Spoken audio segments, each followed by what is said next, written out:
Okay, we are live. What's going on, everybody? I am Double D, and welcome to the Firekeepers Casino 400 at Michigan. It's going to be exciting today. We've had some good races the past two races. Hopefully, NASCAR keeps the streak going, and we have a third one. But all right, didn't really get to watch practice or qualifying that much. I've been really busy. Didn't see any of the trucks or ARCA, so I'm ready to stream this race. It's going to be exciting. And as you see in the chat below, I predicted Kyle Busch is going to win this race. Qualified great in second, and he is hungrier than ever to try to get a win for RCR. Mind you, he already had 3 wins in 2023, but he's been winless since Gateway of 23. So it's been 2 years now since Kyle Busch is the last won a race. Hopefully Kyle Busch can break that and win today. But if not him, of course I'm going with Chase Elliott. There we go. Pointing at the right spot. Okay, let's look at the starting grid. We got Chase Briscoe. 3rd pole position in a row for Chase Briscoe. Seems like he's the new Rocket Man in the Cup Series. He's starting first. As I mentioned, Kyle Busch is starting second. Denny Hamlin 3rd. William Byron's going to start in 4th. 5th place, Kyle Larson. Has 3 wins here at Michigan, but he's never had a win in the Gen 7 here. Chris Buescher, the winner in 23, is 6th. 7th, Josh Berry. 8th, Ty Gibbs. 9th, Bubba Wallace. 10th, Zane Smith. 11th, Austin Cindric. 12th, Tyler Reddick. Then you got Ryan Blaney, 13th. Expect the Penske car to be strong. 14th, Carson Hocevar, who was the runner-up last week, looking for his first win. Then we got Logano, Alex Bowman, 15th and 16th. My favorite driver, Chase Elliott, in 17th. I really hope his team can put up a race because they haven't done that in a while. 18th, Ty Dillon. 19th, AJ Allmendinger. Then you got Ross Chastain, the Coca-Cola 600 winner, in 20th. Then you got 2 legacy cars. 21st, John Hunter Nemechek. 22nd, Eric Jones. Then you got Priest in 23rd, Cole Custer in 24th. 2 Fords. Then you got Christopher Bell, who's been in the contention for the regular season championship starting all the way back in 25th. He's got some work to do. 26, SVG. And then 27, Brad Keselowski. Has not won here at Michigan, but with Fords being strong here at these speedways, he's got a good chance. Anything can happen. You got Austin Dillon in 28th and Noah Gragson in 29th. We are now in the top 40 as we got Ricky Stenhouse, Justin Haley, 30th and 31st. Then you got McDowell, Todd Gilliland, Riley Earps. And then the final 2 on the grid, Daniel Suarez in 35th and Cody Ware in 36th. Only 36 cars running this week. So, excited for this one. And finally, it's not going to be raining in Michigan. It's a nice day outside over there. So,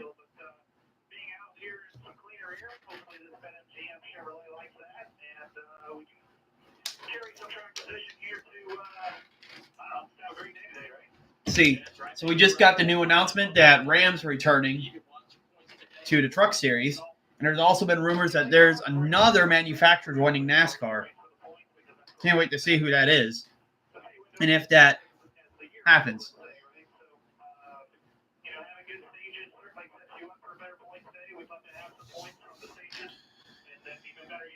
And also, more news this week. 2311 lost that lawsuit with NASCAR. So they're not going to have their charters after this race, I believe. So it's going to be more difficult to keep their cars competitive, I believe. But honestly, Michael Jordan brings in all that cash, so I think they'll be okay.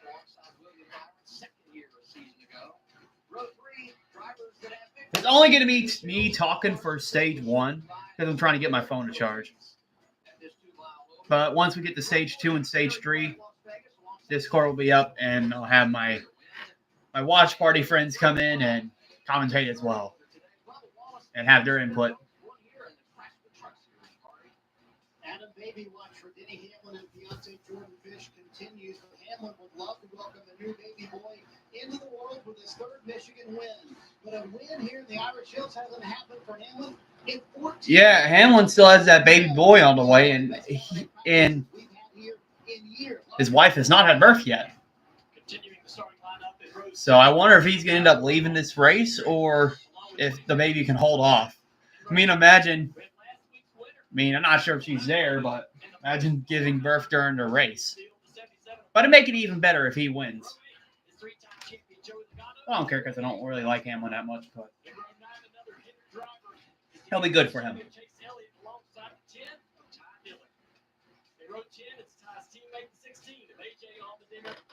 Disappointed this week that Lionel canceled some of my pre-orders. They canceled 164 throwbacks for Hendrick, and then they canceled Alex Bowman's 124 Ally and all scales that drove back to Jimmy Johnson's 2012 win at Darlington. Canceled Bubba Wallace's Mobile 164, and the Ricky Stenhouse Hulk Hogan scheme, the 164 as well. So kind of disappointed not getting those, but it's whatever.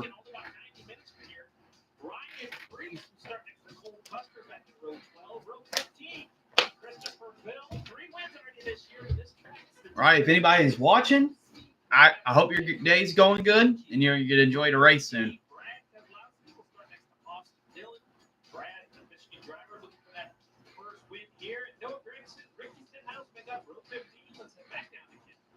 Well, Steve, you mentioned Michigan driver Brock Keselowski. He's from Rochester Hills, hoping to become the first Michigan-born driver to ever win at this racetrack. Chief Jeremy Gollins told me their car drove really well in race trim and had good balance, but they lacked in pace. They qualified in the 27th position. They're going to have a little bit of an uphill battle, but he told me they hope they move the needle a little with adjustments to get more speed out of the car without hurting its handling. Kim, now we look at drivers starting outside the top 30, row 16. Teammates at Spire, Justin Haley, Michael McDowell. By them in row 17, 2 young drivers side by side. You've got Todd Gilliland, Riley Herbst. And row 18, among the drivers there, Daniel Suarez, who won here in the Xfinity Series 2016. Went on to claim the championship there that year. Coach Ware's row 18 as well. Down the track. Adam, when we think Michael McDowell, we typically think of qualifying. This team has been so strong every week with qualifying, but they feel like that's put them in defense mode. You heard Tom Bush talk about the balance of speed versus how the car drives. They've been in that more trimmed out version setup, but here at Michigan, I actually lied. I am going to start the Discord, so I believe my phone can hopefully stay charged enough to the end of the race. Hopefully there's not a lot of cautions.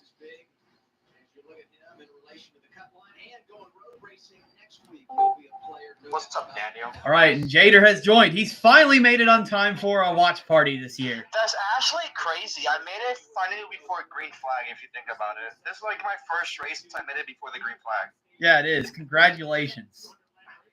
Yeah, I had work today, but thank goodness it was in the morning so I can be here before the green flag.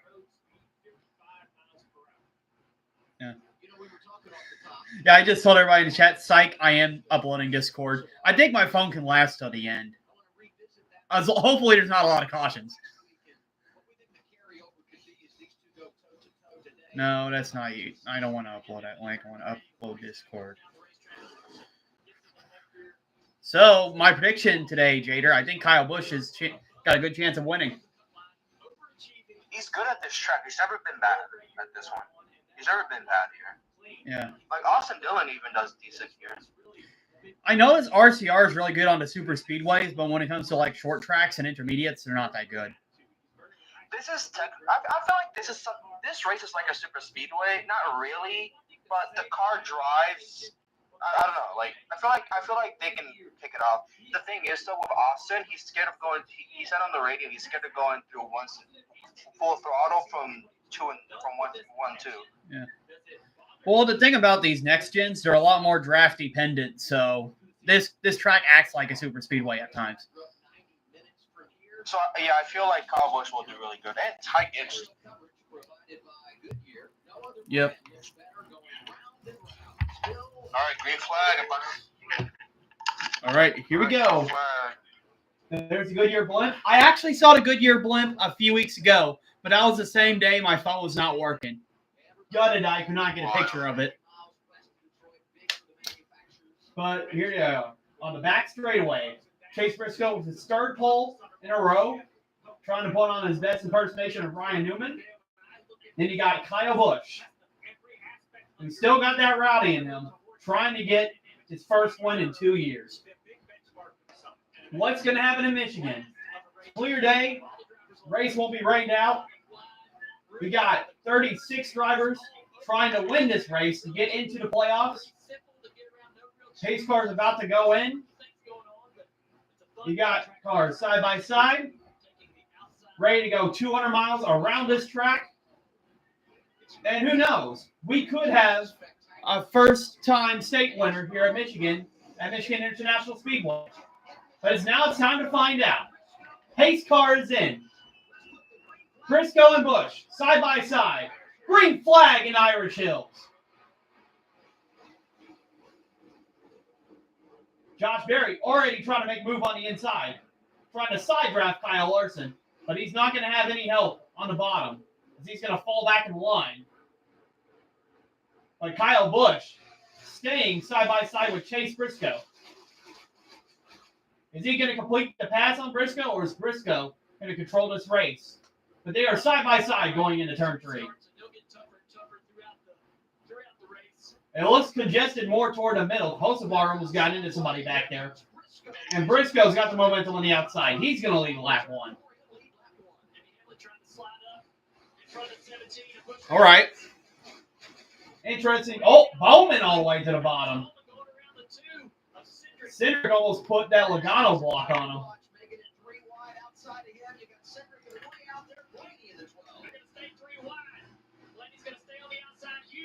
Blaney almost got squeezed by his teammate. But Busch has already fallen back to 4th. Yeah, he fell back to 4th. He's about to fall to 5th now. I don't know. I guess that inside line you don't want to be on. Because he's never mind. Lost a few spots. Oh, he went behind. But Byron is winning this lead.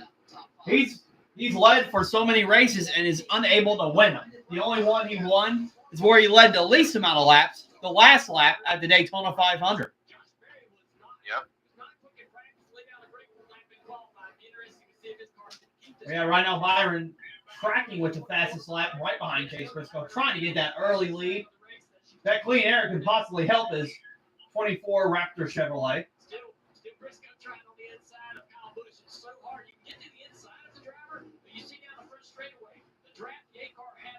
Yeah, it seems like he's only fallen back to 4th.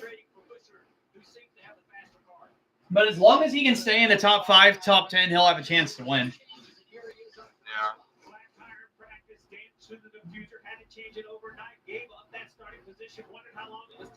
Chase Elliott's fallen back to 21st, and Reddick is moving up the field. I was just talking about that the other day. It's like a whole cycle with Chase Elliott. He qualifies mid, works his way to the front, his pit crew chokes, and then he just gets a top 15 finish.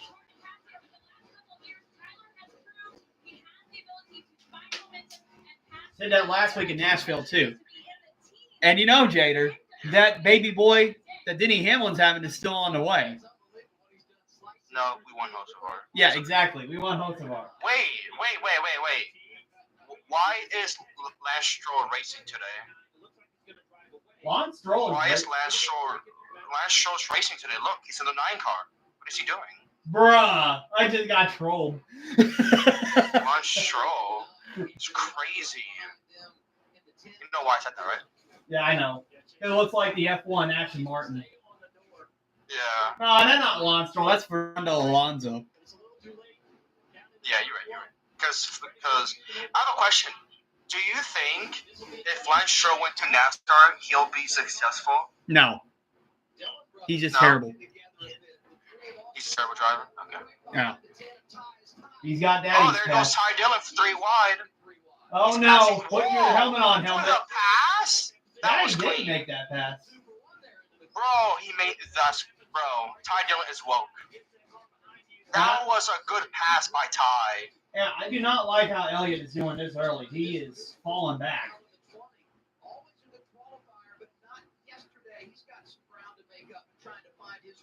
Yeah, Christopher Bell's a little bit more towards the back, too. He's trying to make his way to the front.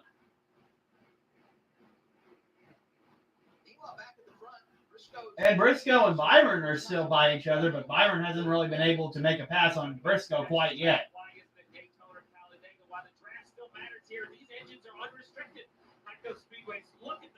See, look, these cars are going about 200 miles an hour now. Look at that. 198, 200, 201.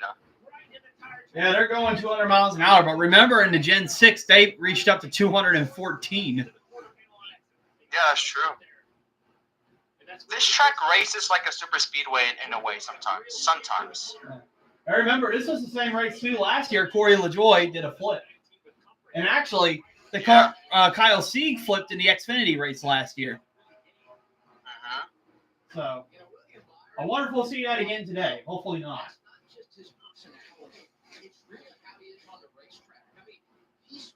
Hocevar is already up in the top 10 after starting, I think, 15th or 16th around there. So he's already making ground. He's doing pretty good. He's a 9th now. Yeah.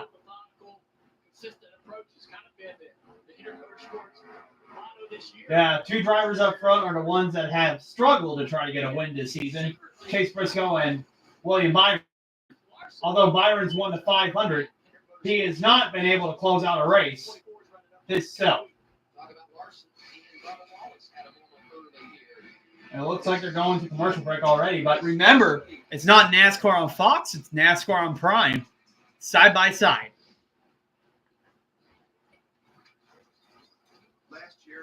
I'm going to go give me a Baja Blast real quick. I want to order something. I'll be right back for food. I'm hungry.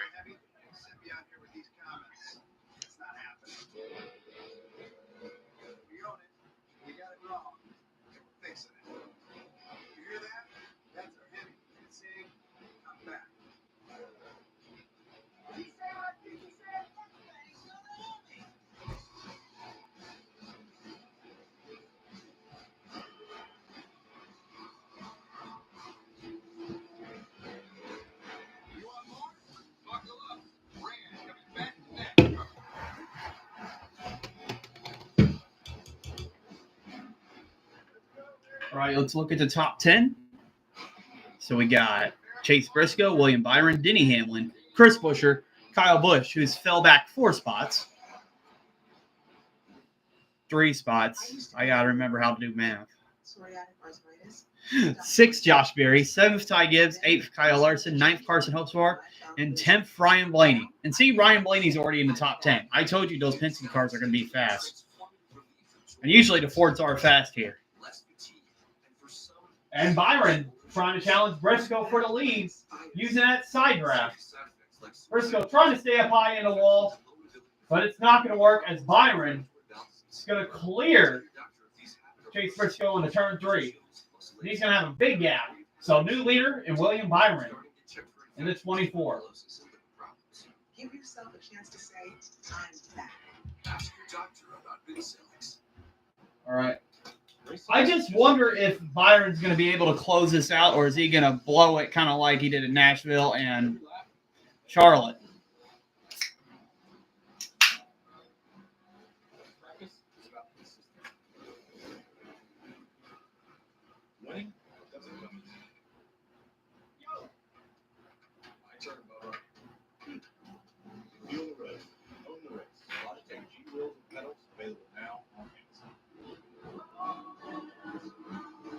Chris Buescher making his way through the field, trying to pass Denny Hamlin for 3rd place.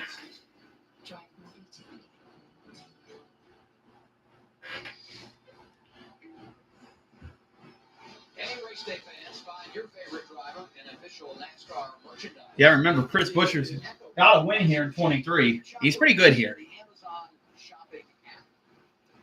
Back in Michigan, we have a new leader. His name is William Byron. 24 is strong. Man, he was looking so good. And let's take a look at how this pass happened down into turn one. As we've seen many laps, the 24 fades low, gets that clean air. This time he's able to get that 19 car tight right here.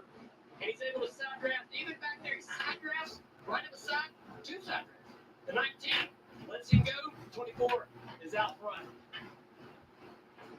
24 is out front. We also have a position change behind him. Danny Hamlin got a little bit free. Busher got by him. So now it's Byron, Briscoe, Busher, Hamlin, Barry. Yeah, so Chris Buescher's gotten past Denny Hamlin for third. And Kyle Busch has dropped back to sixth, right behind Josh Berry in the 21.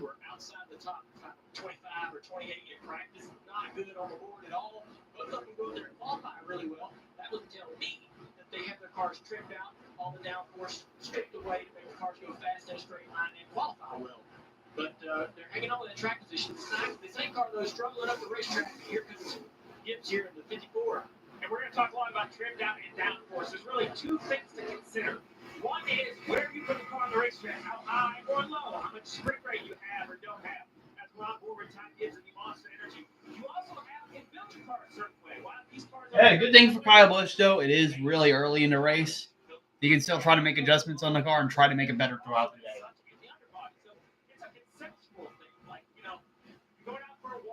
Man, it's just annoying not seeing Kyle Busch or Chase Elliott one. I like a nice walk. I think Marty likes a nice walk as well. What's going on down there, Marty? Love a good walk out of in the afternoon. Kyle Busch started second. He's fallen outside the top five, now in sixth. What's going on with the 8 car? Listen in.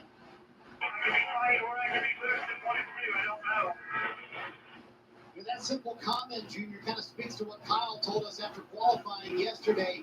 Remember, he had decades in the older car. This newer car is really throwing Kyle Busch for a loop, and he told us yesterday, hey, I'm really struggling with the feel of this car. What's the biggest And Briscoe got a little free in turn 1 and 2, and Buescher's going to pass for second place.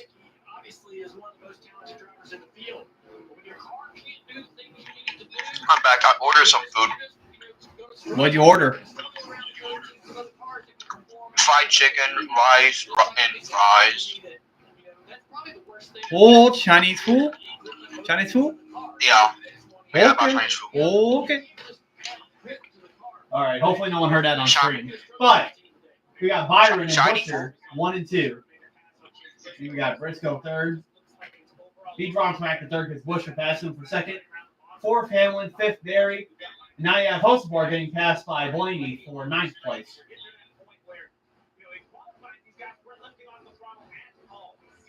Yeah, as I said, I think the Fords are going to be good today. Fords are usually dominant at Michigan.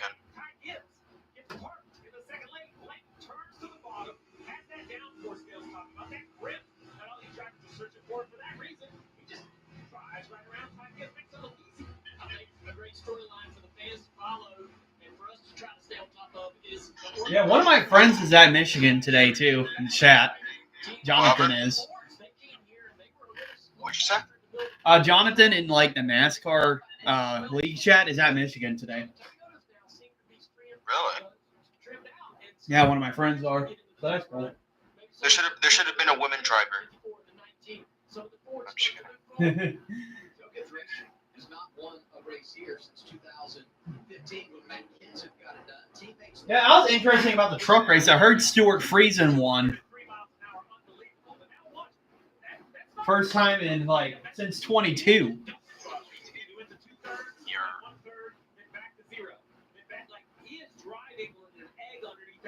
And now Hamlin's Yo, going to challenge the his new teammate Ram, for the new Ram truck series truck looks clean. It does. Doing my Riz face.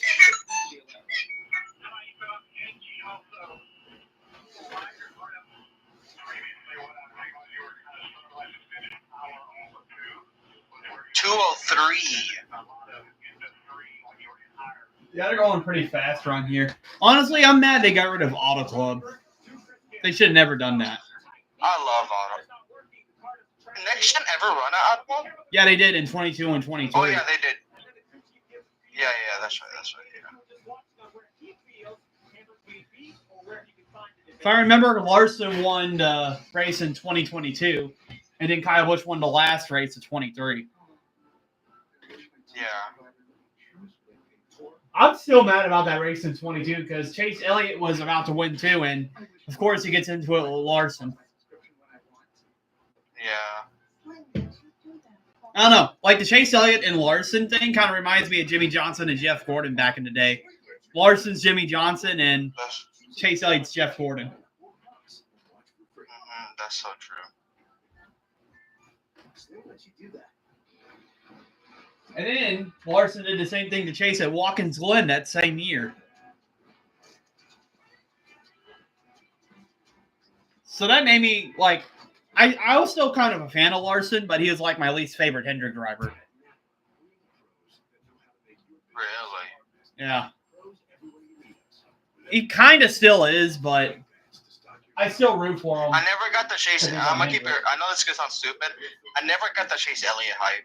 I never understood the Chase Elliott hype. Well, here's the thing. In the Gen 6, he was really good. And I think he was good in like the Gen 7 as well. But that was when drivers were still trying to adapt. And then when he hurt his leg, that just made it worse. Yeah. And also, I could still see like Chase Elliott's talent. It's still there. But his team cannot put together a race. Like there's always something that goes wrong. What the happened to Kyle? Where's Kyle? Oh, he's an 8. Yeah, it seems like his car is fading. But Chase Elliott's up to 16th. We're talking about him, and he's got his few positions back. So it seems like he's got a long-run car. Still a lot of work to do, though, to try to get back to the front. And Chris Buescher is trying to challenge William Byron for the lead. Right on his tail with 20 laps to go in stage 1. To tell you the truth, we could take or leave the extravagance, the attention. And Buescher's going to try to do the same thing that Byron did to Briscoe, but he's not quite on his corner panel yet. Is for every Ford driver to feel this.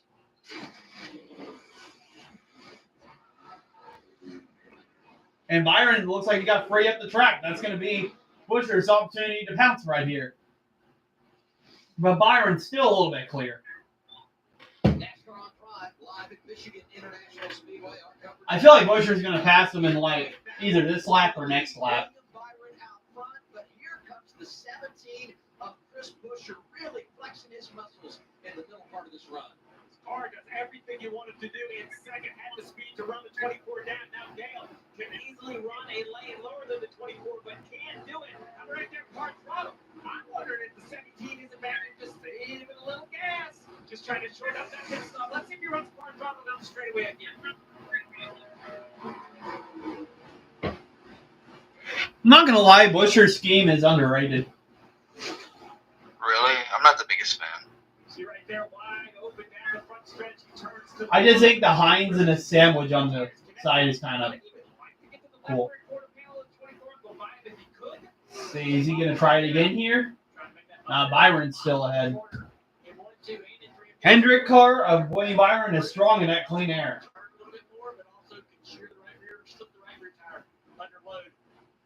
Still working the bottom of the racetrack. Not going to be able to put a run together here. So let's remind everyone, fuel window 43 to 46 laps. Well, the pace counts. Pace laps don't count. That was 3 laps So around here. fuel window is 43 to 46 laps. So to make it to the green and white checker, that's 45 laps. So I wonder if some drivers might be trying to save fuel to get to the end of the stage. That'd be valuable stage points. And here's Chase Elliott on Ty Gibbs. Trying to make a move on a Bynum. Gibbs is going to slide up. Elliott's going to try to complete the pass, and he does. Elliott's up to 14th. Oh, this better be the race Chase Elliott puts together. His pit crew better not screw up. Yeah. I actually said I think it's that Alan Gustafson needs to be fired because some crew chief and driver duos just run its course. I mean, Gustafson's not a bad crew chief, but he just can't really get Chase Elliott's car to do that. And there's Hamlin still battling his teammate Chase Briscoe. Like literally, Briscoe can qualify but never race. Teammates for third, you talked about it, bottom of the screen. Denny Hamlin, purple number 11, Bass Pro Shops Toyota. Pole sitter Chase Briscoe. Let's go down to Marty. Boy, how about these battles for the lead on the top of the screen, battle for third on the bottom. When I talked to Denny Hamlin before the race out, and he said, I really feel like the strength of our car. Hamlin's going to complete the pass on Briscoe. Right now, as he gets third from and Bubba Wallace is now in the top 10. Briscoe said he was struggling the most. Very free in turns 1 and 2 for the pole sitter, now back to 4. One of the biggest surprises for me today is just 21 Wood Brothers Ford. Steve and Dale, you pointed out in qualifying how fast they were down the straightaway. And typically that compromises. Okay, Briscoe's now, not Briscoe, Buscher's now side by side with William Byron. Not quite there. Byron pulls away. Yeah, I'm surprised by that as well. He was outside, the top 30, I believe, in speed yesterday at practice. Didn't think the car was very good. He didn't like the car. They went out there and qualified really well, Josh Berry did. Here he is battling for 5th position. Over the course of the long run, this car has not faded like I anticipated. Pretty impressive by this Wood Brothers here. Not teammates, not even the same manufacturer, but I believe. Yeah, Josh Berry's running in the top 5 right now. Oh, okay. I'll be right back. I'm gonna pick up the food. Okay. Consistent 38 fours back to what was 38 7 and 8. Now Hamlin and Briscoe, now that they're in line, they're starting to catch them a little bit. But I think that the 24 to 17, I think the 17 would go by if you could easily. I think he's pretty content with 13 to go. You might see him try to make an attack with 5 to go and try to get the stage win. You look at Byron, you talk about stage wins. He's collected a bunch. He comes in the regular season points leader, 48 in front of Larson.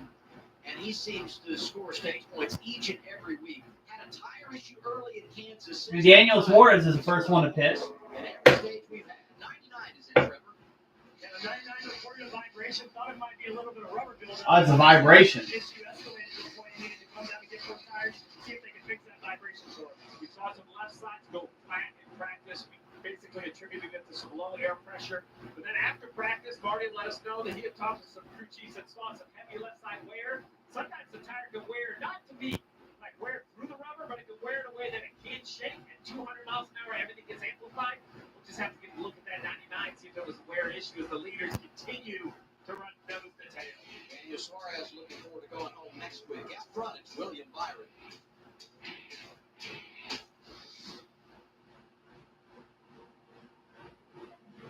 Why GM Genuine Parts and AC Delco? From the basics like maintenance and repair parts to powertrain components. Yeah, GM Genuine Chris Buscher's not been able to get past Byron yet. Original equipment for all General Motors vehicles. Plus, AC Delco Gold and Silver parts are the only aftermarket parts backed by GM. Those in the know stay on the go with high-quality replacement parts from GM Genuine Parts and AC Delco. Meet the IHOP House Faves value menu. Everything's just $6. With the breakfast faves combo, $6. French toast breakfast, $6. $6 for all this and all that. That's a lot of breakfast for $6. Weekdays at IHOP.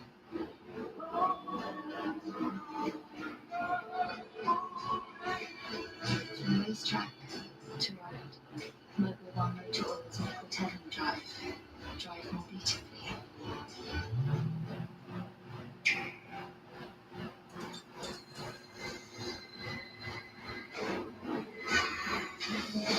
When you decide to step up to this kind of play, this kind of fun,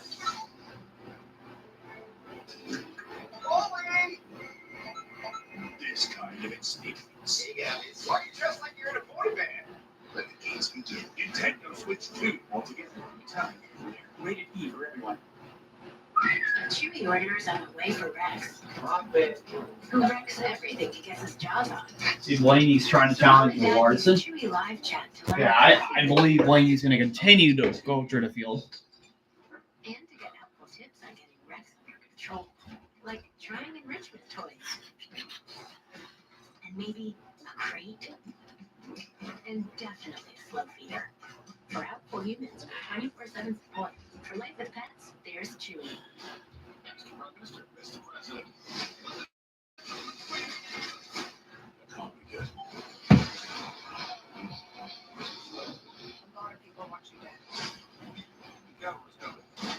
See, Bubba Wallace just passed Elsevier for 9th.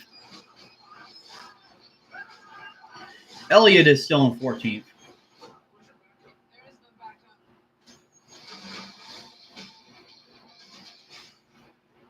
Yeah, who's lost the most spots so far? Ty Gibbs. He's in 24th. And Bowman is in 31st. He's lost 15 spots. And I believe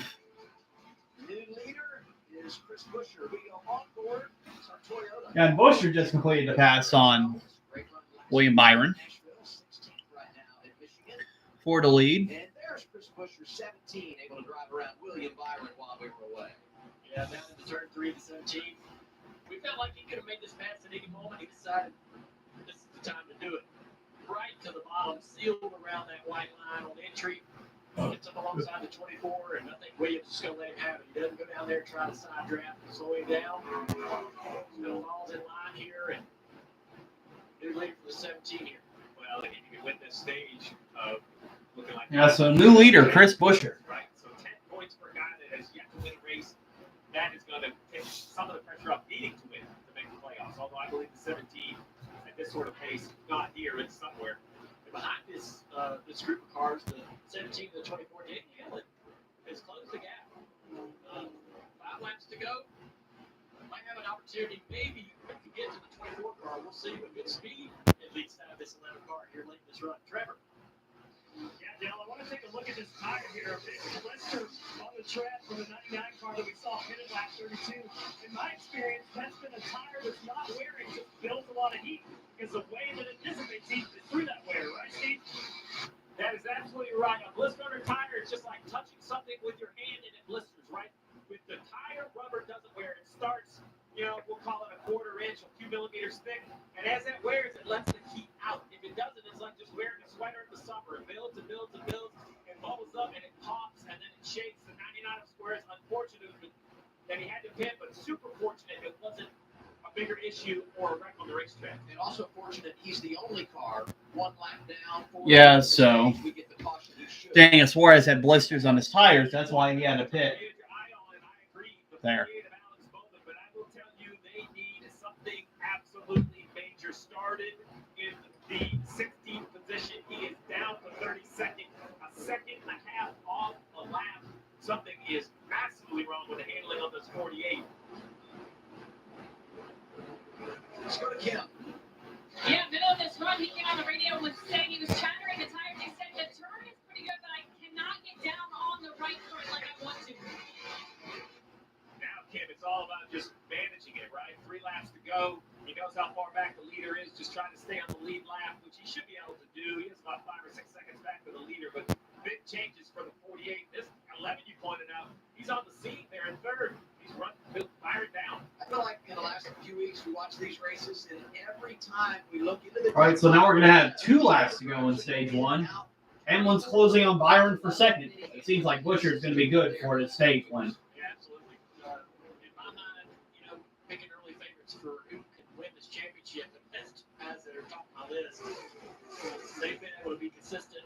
As we get into the summer stretch, that's where a lot of teams can start to falter, can start to struggle. We go to a lot of weird racetracks where you lose a little bit of momentum, you get off your game a little bit. Hamlin's 44 years old, won 56 times in his career, and today his 701st start at NASCAR's top level. All right, 1 lap to go in stage 1 for Chris Busher. Only 9 drivers have won when they've crossed over 700 starts in their career. I believe he's going to be the next one. Man, he's still got a lot of gas in the tank, it would appear. Final lap of the stage here. The 24 car trying to top of the racetrack down there in turn 1 and 2. They go down the back straightaway. The 11's closing the gap just a little bit here, Adam. Briscoe started on the pole, led the first 11. William Byron went on point, led for 23. The last part of the stage has belonged to Chris Busher, the Texas native. All right, now turn 4. Chris Busher is going to win stage 1. It's his first stage win this year. In fact, coming into today's race, he had 2 laps led in 2025. A man that won this race a couple of years ago has found the sweet spot so far. Byron Hamlin, Briscoe Berry. All right, so your top 10 getting stage points this time. Busher, William Byron, Denny Hamlin, Chase Briscoe, Josh Berry, Ryan Blaney, Kyle Larson, Bubba Wallace, Kyle Busch, and Carson Hocevar in 10th. Still a lot of racing to go. You've only completed 45 laps. We still got a little less than 25% of the race to go. Less than 75%, I mean. You completed 25%. Winning doesn't come easy. Yo! My turn, Bubba. Fuel the road. Own the race. Logitech G wheels and pedals available now on Amazon. This Xfinity Wi-Fi is.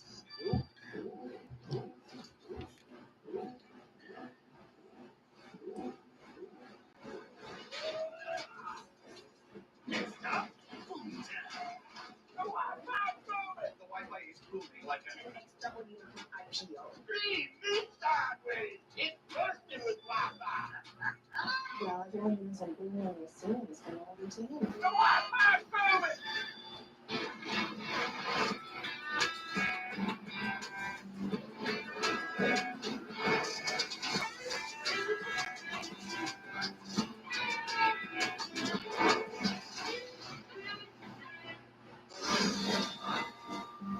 Whoa, who are you guys? I'm you from the past. And I'm you from the future. Look, I need a cool outfit for a party. And I'm looking for a suit for my daughter's wedding. I might be able to help you fellas. Life is a journey. True Dandy is the wardrobe that grows with you. Tailored for every milestone. Look your best, dress the win. True Dandy. What causes the current Alzheimer's disease? There's someone I can talk to or help. I got somebody for that. I got somebody for that. I got somebody for that. You guys got somebody for Peyronie's disease? There's hope for the estimated 1 in 10 men who may have Peyronie's disease, or PD. A urology specialist who treats PD can help you create a plan, including non-surgical options. Find somebody today at GoGetSomebody.com. Ever since we hired Dale Jr. and I, breakfast has been moving fast. It's pancake. Dine-in delivery catering. Will you sell my pancakes?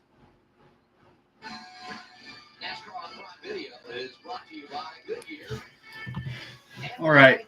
F1 the movie. So they're back from commercial break. June 27th. Chase Elliott's in 14th. Let's see if he can gain some ground in these pit stops, hopefully. This relief lap is sponsored by National Debt Relief. When debt hits hard, National Debt Relief gets you back on track. Daniel Suarez gets his lap back here in Michigan. So, yeah, the only lap car a lap down was Daniel Suarez, and he's going to get his lap back. It's going to be a busy place. Open and busy, biggest pit boxes, square footage wise on the entire circuit, so that's not an issue. To be honest, it can almost be a detriment. As a driver, a lot of road to get ain't going to really hit your side. You can get lost, but either way, you can disrupt the entire pit crew. Especially that gas man who's going to have a busy job. He's going to need both gas cans, so he's going to have to go back and forth to the wall a couple times.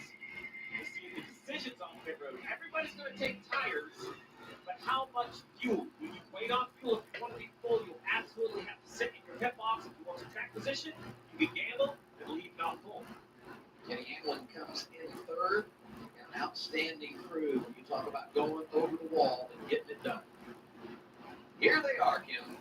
And for William Byron, he said the balance was free and clean air, wagging the tail, but it's tight behind. Busher, you see him at the top of your screen. Fresh Goodyear tires, a chassis adjustment. Chris Busher there. So pit stops going on. A little free in Oh, Byron had a really slow stop, 13 seconds.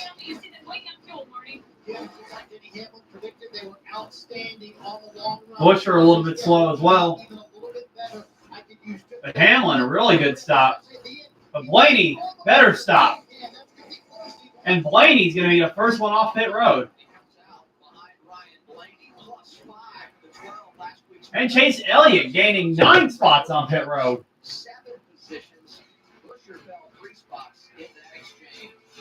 Yeah, Chase Elliott's pit crew is just inconsistent sometimes. They'll gain a lot of positions, as you've seen there, but then sometimes they will lose a lot of positions.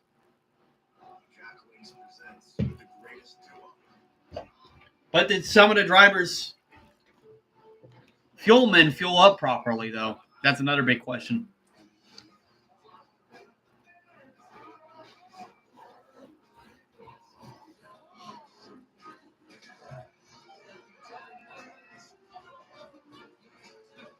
There's nothing like a great duo.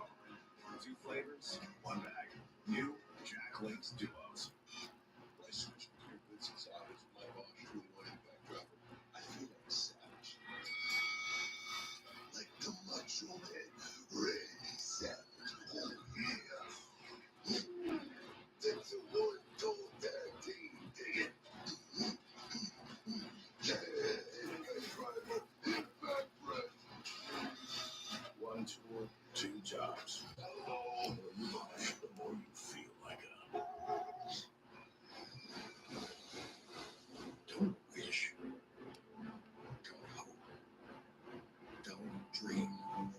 No. Plan. See the steps it takes to get it done right. Then follow them. At Avis, we wreck cars. Unlike anyone else wrecks cars. Because for 75 years, we only had one plan. To make sure you keep yours. A diagnosis doesn't define you. Even ATTR cardiac amyloidosis. You've come a long way. Your path was never set in stone. You charged ahead. So why would life with ATTR-CM define you? You have the power of choice. Truly is an old medicine used to treat adults with ATTR-CM to reduce death and hospitalization related to heart problems. People take Latruba saw an impact on health-related quality of life. So your new top 10 as they run, we got, I know Cody Ware is not going to be first. But when Cody Ware pits, we got Ryan Blaney, Denny Hamlin, Carson Hocevar, Chris Buescher, Chase Elliott, Kyle Busch, William Byron, Bubba Wallace, Kyle Larson, and Ross Chastain will be your top 10. So it seems like Josh Berry's lost some spots on pit road. And so has Chase Briscoe. Biggest gainer, Ryan Blaney and Chase Elliott. Get ready for stage 2 in Michigan. Let's go down to the NASCAR live team. Danielle. Thanks, AA. Chris Buescher is scoring his first stage win of the season with RFK. But, Carl, that's not the only reason Buescher has impressed you so far. Right, as we watched that first stage, we saw a lot of, I'd say it's wisdom and discretion. You know, Letard did a good job explaining to us how 2 cars could work together. He chose the time to pass, as Dale said. He didn't just go out there and fight Byron in a loose position. He was very wise. He was patient. I think we're going to see a lot of that going into the second stage. Carl, your guy was going forward. Somebody I thought I walked backwards with the 48. You see this big hot red dot that just poked out above us? The conditions haven't been this hot all weekend long with a 48 screaming. You expect me to go 200 miles an hour? This thing's wrecking. Fix this thing. So Blake Harris is preaching. Yeah, so Alex Bowman is having the worst race so far. He is back in. Was pit crew gained spots? He's in 24th, but before that, he was running in like 31st, 32nd. So it's going to be interesting to see how this restart's going to go. I'm back with my shiny phone. So, interesting pit sequence as Ryan Blaney won the race off pit road. Hamlin got second. Stage 1. Yeah. Hocevar is starting in third. Then we got Buescher in fourth. Chase Elliott in the top 5. Kyle Busch 6th. Byron lost 6 spots on pit road. Bubba Wallace 8th. Kyle Larson 9th. And Ross Chastain 10th. Nice. The real question is, did these drivers fuel properly? I think some of them did not put as much fuel in their cars this time because they know they got to pit before the stage ends anyway. Yes. So, all right.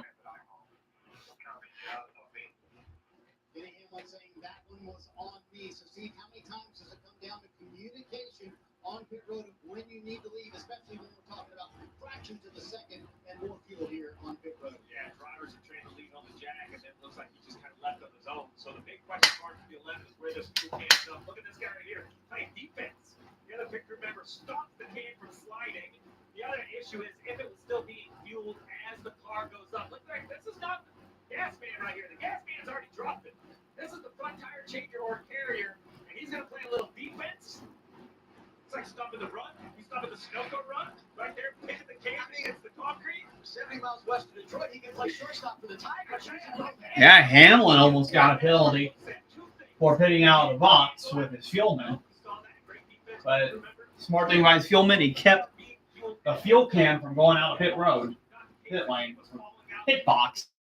Excuse me. Now, the negative is, hey, on you. Yeah, man, we were there for 11.2 seconds. They were probably looking for 13 seconds. So he still is short on fuel, as well as I think Blaney is short, Hocevar is short, Chase Elliott is short, Ross Chastain also short. All those guys have traded track position for fuel. This is what happens when you do it right, which is you wait and you get your answer, but then he's stuck. Because he had to back up, I believe he came back out there on the second time and hit it with a little bit more gas, probably filled it up completely. It's our BuildSubmarines.com onboard camera with Brad Keselowski scored right now 34.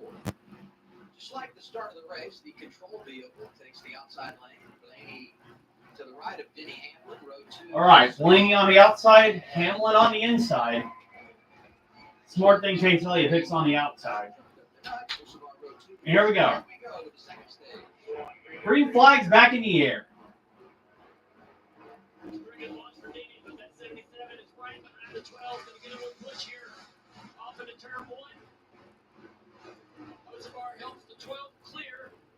And a lot of cars fan out 3 and 4 wide in the back. Looks like Blaney's easily going to have the lead. Larson trying to make a move on the bottom. On Byron in the middle and Busch on the top. Busch is going to lose the most spots. And oh man, Chris Buescher got loose and almost took out Chase Elliott.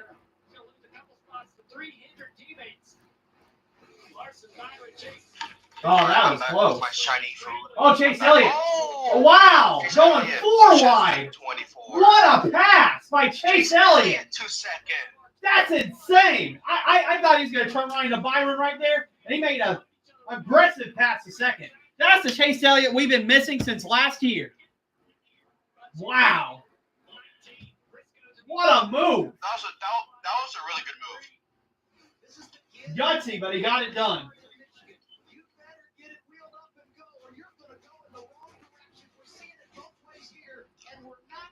Hocevar's third, Byron fourth, Hamlin's fifth, and they're still 3 and 4 wide towards the middle. And they're just losing more time being side by side. I was so afraid Elliott was going to crash here, and he made probably his greatest move this season.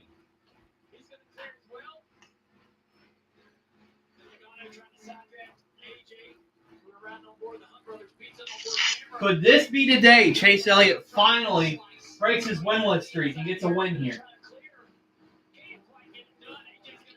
We got last week's winner, Ryan Blaney, in the lead right now.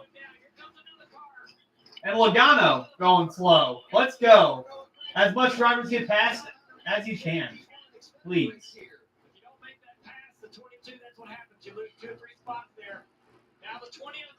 Logano's buns.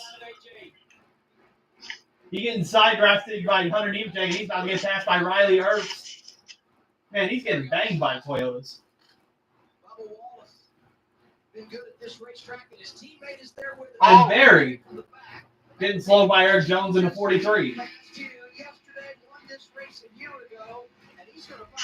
Got some good racing going on. And now Chase Elliott Side by side for the lead on Blaney. He's going to complete the pass easily.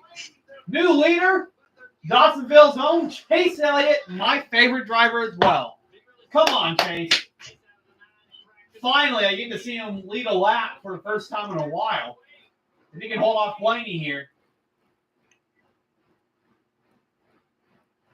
Well, I think it's Kansas. And new leader, Chase Elliott into number 9. He was one of the drivers that took less fuel under yellow flag pit stops, but this could benefit him being in the lead right now.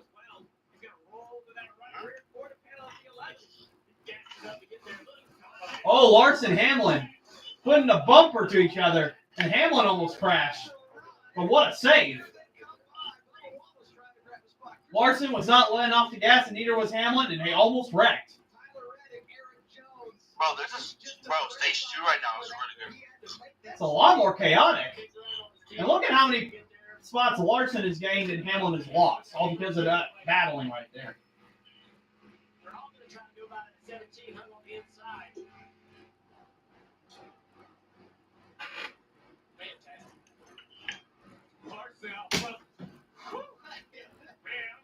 And Busch is still losing spots. He just got passed by Bubba Wallace and about to get passed by Eric Jones. Hamlin making an aggressive move on the bottom. And Busch getting a draft off of Bubba Wallace. A lot of stuff to keep up with these drivers. I'm surprised there hasn't been an accident yet.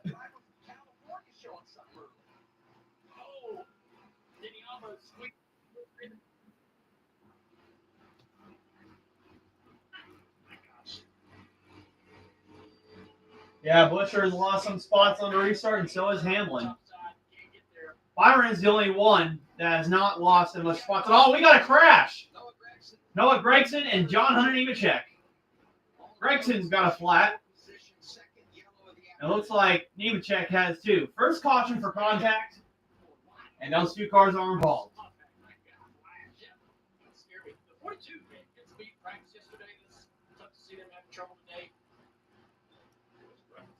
I believe Chase Elliott's got a fast car, though. He was moving through the field, even in stage 1.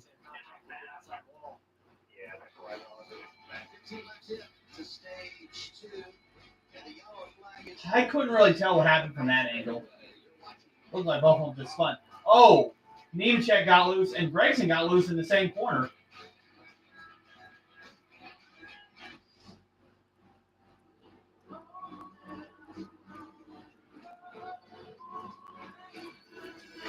Crazy. Yeah, that was crazy. But I'm a happy man right now. Chase Elliott's in the lead. Subway's protein-packed footlongs check all the boxes. Juicy chicken or layers of fresh sliced deli meats? Check. All your favorite Subway sauces? Check. Plus, buy any footlong in the app, get another half off. Great deal? Check, check. Order now in the Subway app. To tell you the truth, we could take or leave the extravagance. The attention. But I have to say, that move by Chase Elliott, making it 4 wide for second place and eventually the lead, was amazing. Because he was that close to turning it into William Byron right there. Yeah.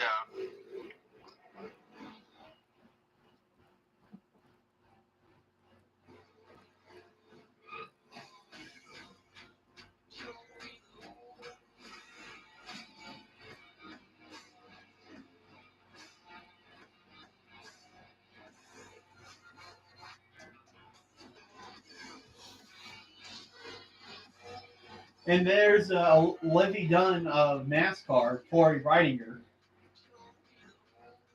being sponsored by Celsius on TV. That's my team out there.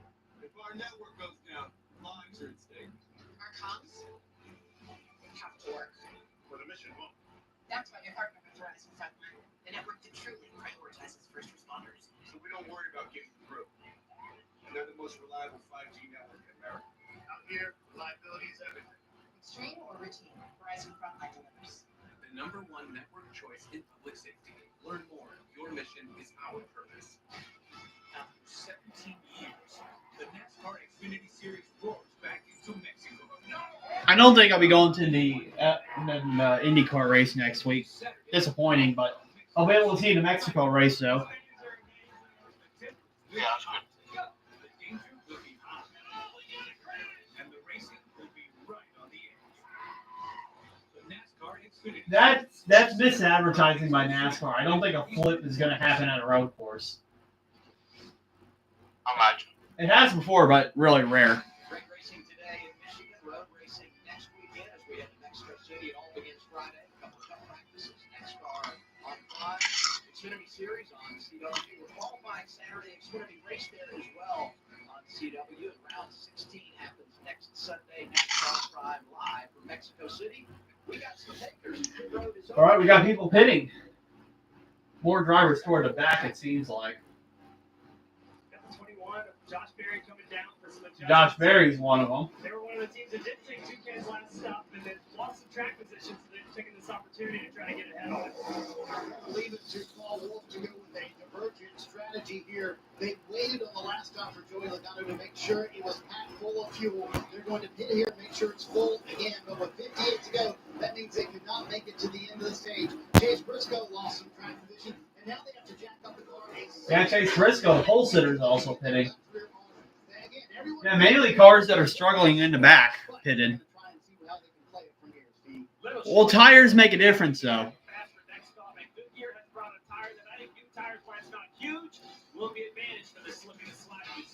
All right, hopefully Elliott can do good on this restart. Hold these guys off.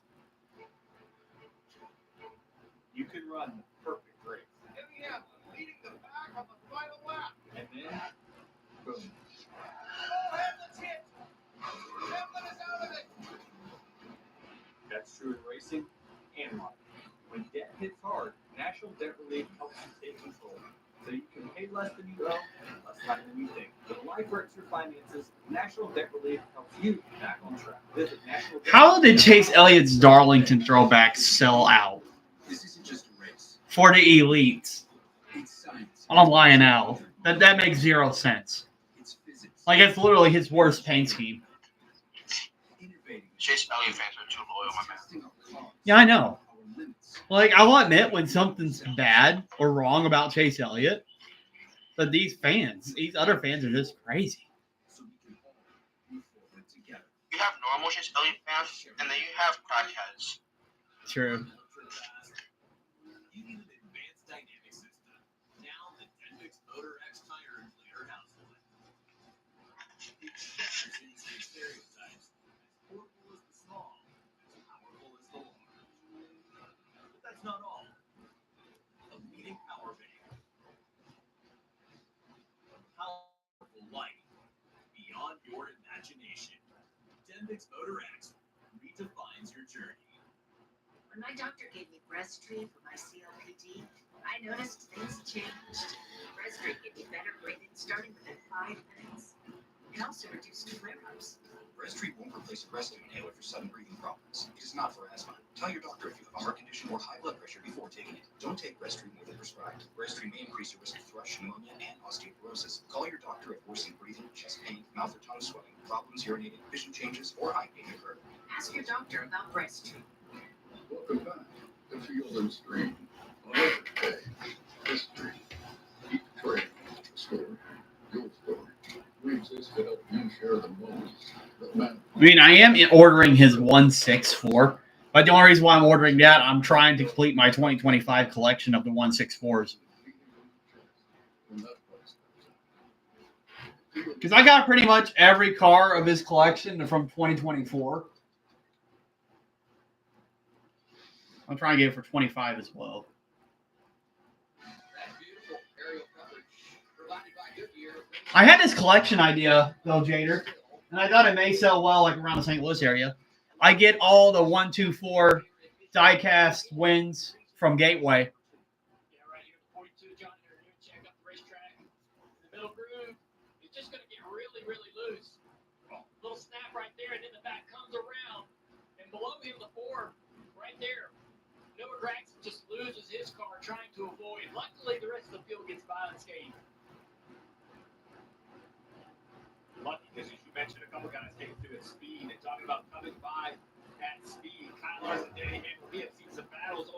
leaders. Here, Larson just rolls to the outside of the 11. The 11 gets loose.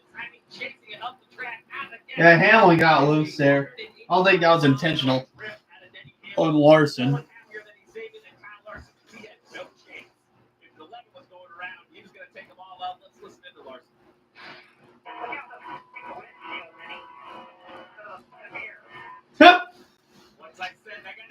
Larson said, "Look out the windshield, Denny." The mild-mannered Kyle Larson. And then we had this, his teammate going for the lead, Chase Elliott. Yeah, Chase Elliott set a top down, going to the inside, off into turn one. Little side draft, and turn the car away, use that momentum. I'm back. Easily. So, all right, Elliott restarting on the outside with his teammate William Byron behind. You got Blaney in second. But the first car on fresh tires is Austin Dillon in 16th. So we'll see what the fresh tires do.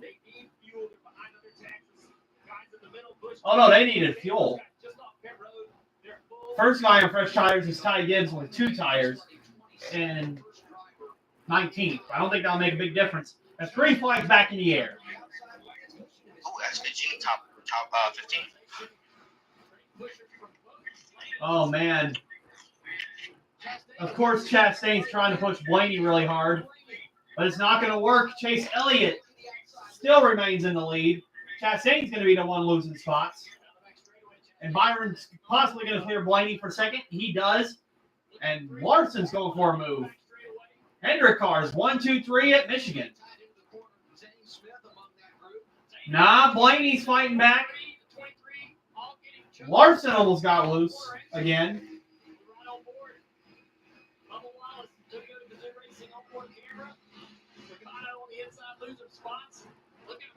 There's Hocevar trying to battle Larson for 4th. Oh. Oh, big crash. Alex Bowman, hard hit into the wall. 3 cars. Custer and Daniel Suarez. And Chase Briscoe's around. It looked like someone checked up right in front of them, and then the other ones were trying to check up, and then they went into each other. Alex Bowman, being an unlucky victim in that incident, huge hit into the turn 2 wall. He is already having a bad day, and it's going to end in misery for Alex Bowman. Is he okay, though? I mean, he's window nets down, and he's moving the steering wheel, but that looked like a hard hit.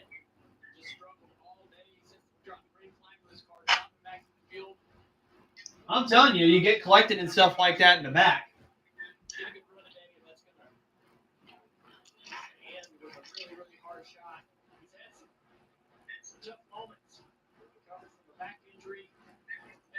He's out of the car on his own power.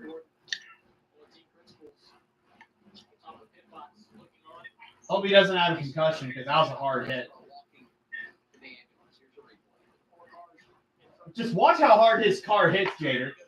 As you see Suarez and Custer trying to check up, Cinder got into Custer and Bowman pancaked that outside wall.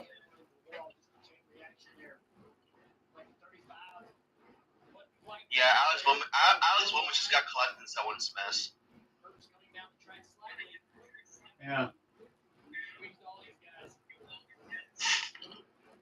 Man, that's a hard hit.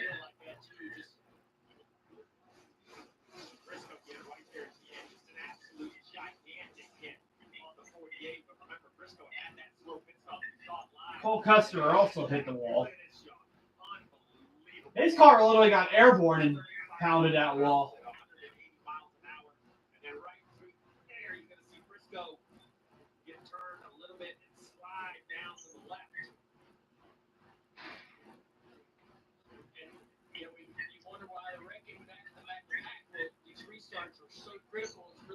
Just think, back then they only had concrete barriers.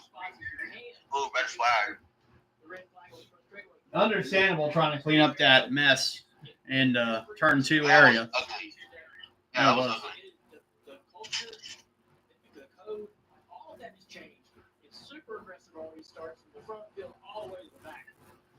See, Jonathan just sent a video. Pit stops.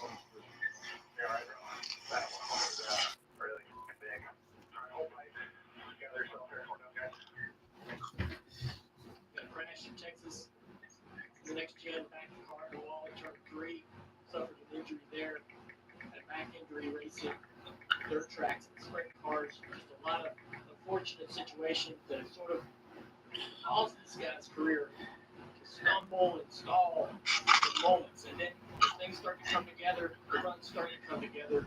He gets himself to victory lane last year at Chicago. This was a time of the year we talked about it at the top of the show where they needed a good run today. He came in here about 45 or so points above the bubble. Now he's going to leave here right on top of the bubble in this race. Yeah, I mean, that's what happens when you're running in the back. You just get incidents like that. But let's look at the top 10 after that caution. So we got Chase Elliott, William Byron, Ryan Blaney, Kyle Larson, Carson Hocevar, Tyler Reddick, Ross Chastain, Denny Hamlin, Chris Buescher, and Christopher Bell is in the top 10 for the first time today. And then Kyle Busch is in 11th.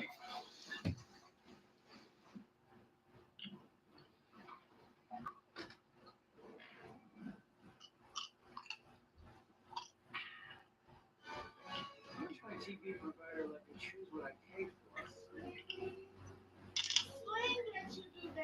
like the sound of that. I wish my TV provider let me pause my subscription when I want. Funny thing that happened during qualifying yesterday. Chase Briscoe accidentally had Christopher Bell's name on his windshield. Oh yeah, I saw that.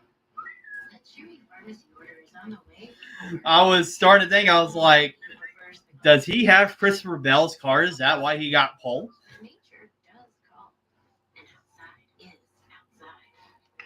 Imagine it's just swapped cars. Yeah. So mom uses Chewy to get his flea and tick meds at a great price. Delivered right to their door or right to the couch.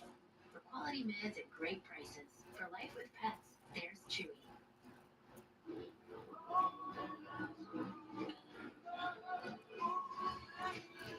From racetrack to ride, Michael Longer to Old Nickel Tevin Drive. Drive more beatedly. Jack Links presents the greatest duo. So they're still under red flag.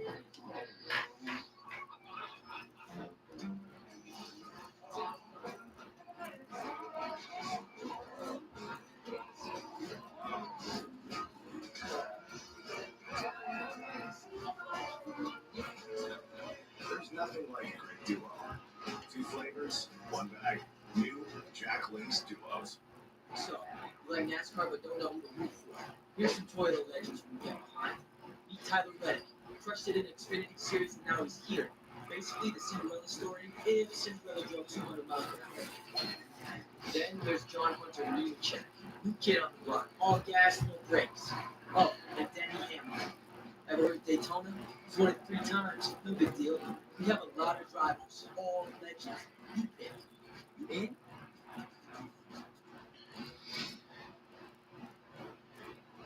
Yeah, I mean, Chase Elliott's not as popular now. That Larson's passed Elliott in merchandise sales. Presented by Goodyear. So as we sit idle here and we start to analyze where we are in this second stage, Steve, walk us through a split field and what all this could mean for strategy going forward. It was a little split before, and it's going to get really messy here. They keep on some of the pit blocks. James Small and Jay Execution for Frisco. He's probably going to first see how much damage that 19 kind of spun around right there. Look at the nervous energy. It's a nervous move. You see that silver thing right there? That's what we call that bare bond. It's basically a big, heavy-duty reinforced piece of tape. So there's some damage that's going to have to be repaired on the 19. But for everyone else, 53 to go in the stage. You're probably thinking. Yeah, it's been a long red flag. You haven't gone yellow yet. Remember, rain's not a factor today. It's nice weather. I think the harder decision for the guys that just came on 62 can't make it to the end on fuel, but man, you only need a splash. We get a late yellow. Everybody's going to probably pit anyway. This might be one of those gambles you kind of have to take. The problem is, Marty, if you gamble and stay out and you have to pit under green, Michigan is a track where you are going to lose a lap. Oh yeah, it's a track we certainly would lose a lap if we're going to wind up pitting under green. I've just talked to Paul Wolf about their situation with Joey Logano, who sits in 17th right now, but he's 3rd on the strategy of those pitted at lap 62. And Paul Wolf told me they're good. They are not going to pit here, and they are good to the end of the stage. Well, of course Logano's going to be good to the end of the stage. He's got that illegal fuel tank. The entire field track position-wise. So there you go. We expect him to be able to run high 40s. What Martin's hearing here is they're going to run low 50s. But we know Joey Logano is the best there is in saving gas, especially in the yellow. He's done it before. Step aside under the red flag at Michigan. Hard crash after a restart in turn 2.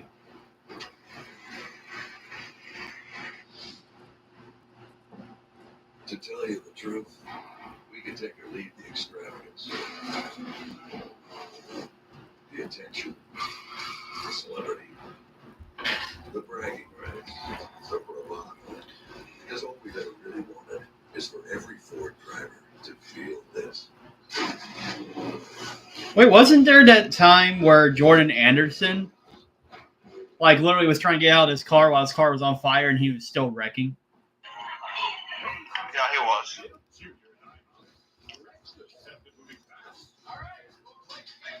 I love this NASCAR commercial. I like this IHOP commercial. But I want more NASCAR commercials, bro. Yeah. Yeah, like the commercials have finally gotten better for NASCAR. In my opinion, you know what they should do?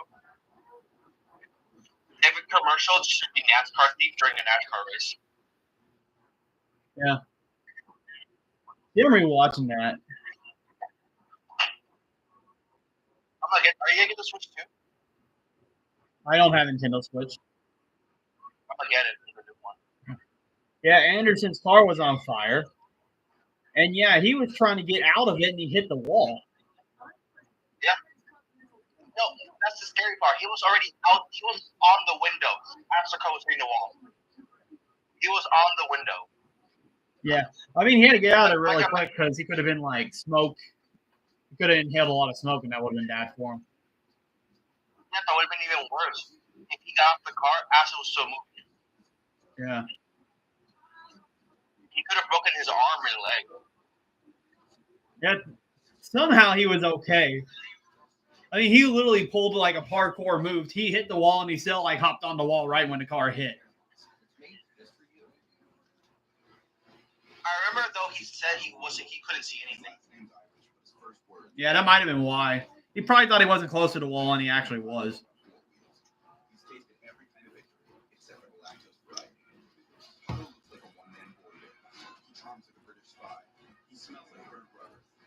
I would love to see an IndyCar driver in Formula 1. I think IndyCar drivers would dominate F1. Yeah, they would. I mean, Pato O'Ward in like F1 practice was pretty fast. Make sure you check out Prime's exclusive in-race feature. Are they still in caution, bro? Red flag, actually. Oh yeah, red flag. If you're ever late to NASCAR on Prime, they've got you covered with rapid recap, so you can see all key race moments in 2 minutes or less. So we sit here under the red, on-board camera, our FanDuel here, Michael McDowell. Several stories to update on pit lane. Begin with Kim. Yeah, no, I even heard Steve Letarte say he expected the leaders to likely come during this caution once we go back yellow. Well, that includes Byron in the second place. What is Richie Thomas? Take a listen. Mostly Ford. You gotta get in here, they get we definitely don't think we can. So it's pretty tough situation for us. That's it. And then being in traffic and still not be able to make it. To be able to be aggressive, drive up through there. So just go on. All right, so you heard it. He's one of those. I believe this is good for the cars though that that need caution laps for their fuel. Same situation, no different with Carson Hocevar and Fifth.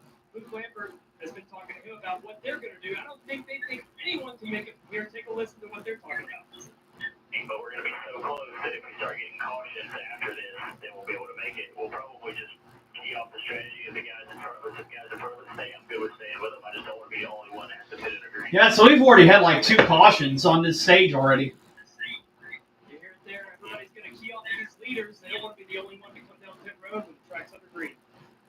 What makes this decision so difficult? Third with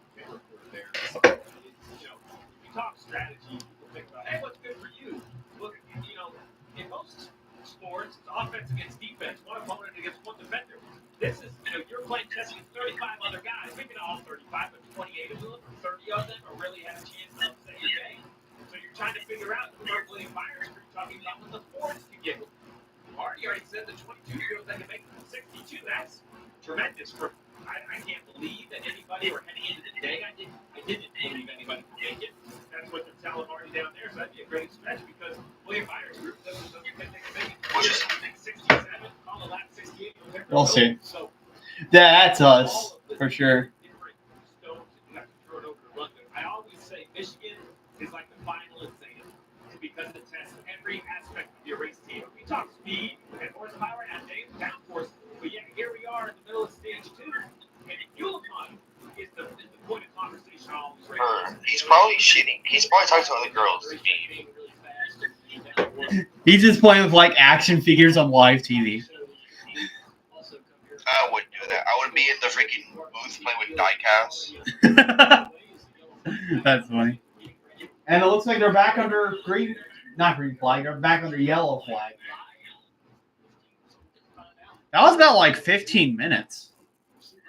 I didn't expect a red flag to be that long.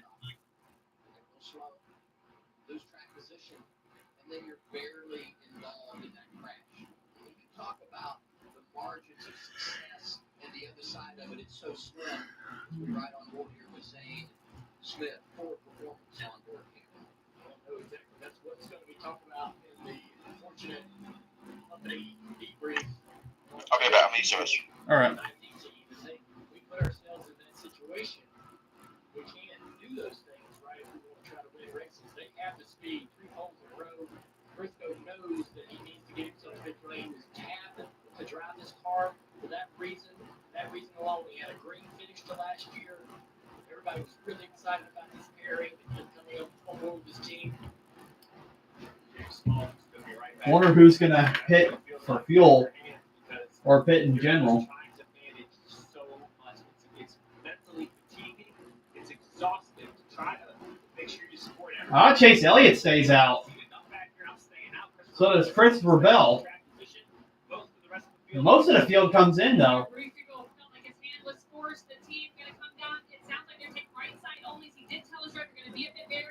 So right side only for William Byron. Trevor. Yeah, Alan right now telling Chase Elliott that a lot of these guys are going to be able to make it with savings, but they opted to stay out and said go as hard as you can here and hope we get another caution. Trevor, several cars staying on the racetrack. Ryan Blaney hitting though, and Jonathan Hassler said we're going to be buried in traffic. Well, that's an interesting strategy. Alan Gustin's telling Chase Elliott to stay out and go as hard as you can while these guys are saving and pray for a caution. I mean, it's possible because you're having more chaos going on. It's a big risk, but it could pay off. For Reddick, it's going to be the first one off pit road, with Lawrenson in second. Blaney lost a couple positions. Don't dream. Plan. See the steps it takes to get it done right, then follow them. At Avis, we wreck cars. Unlike anyone else wrecks cars. Because for 75 years, we only had one plan. To make sure you keep yours.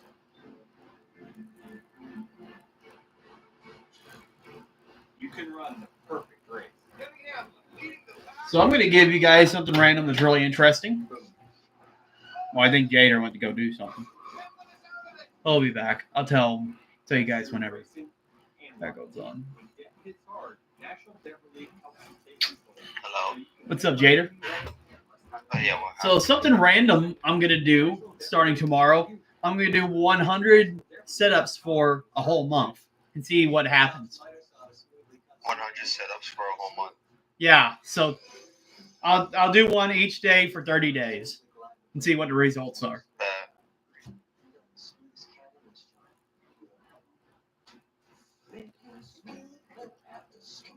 But yeah, Chase Elliott was the only one to stay out, which was shocking. Well, a few cars decided to stay out. Christopher Bell stayed out, McDowell stayed out, and Logano stayed out. Tyler Reddick was the first one to pit, and he starting in 11th. So a few cars stayed out, but most of the field pit. spinning. But interesting strategy Chase Elliott's doing. He's going to try to go as hard as he can and hope there's a caution.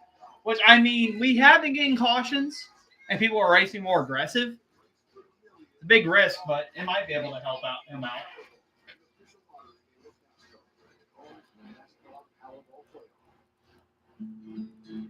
Hitting the open road is not just about the miles you travel. It's about the freedom you find along the way. Where relaxation embraces the spirit of discovery. Where technology seamlessly blends into the background. Where innovation meets dependable design. And home comforts are always within reach. Because life's best stories aren't written inside four walls. They're lived out here.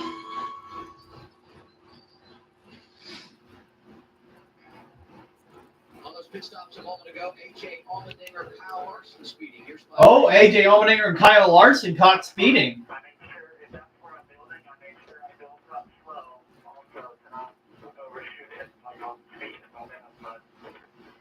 Oh, I can feel Larson crashing out today. I mean, not on the track, but just getting like really mad.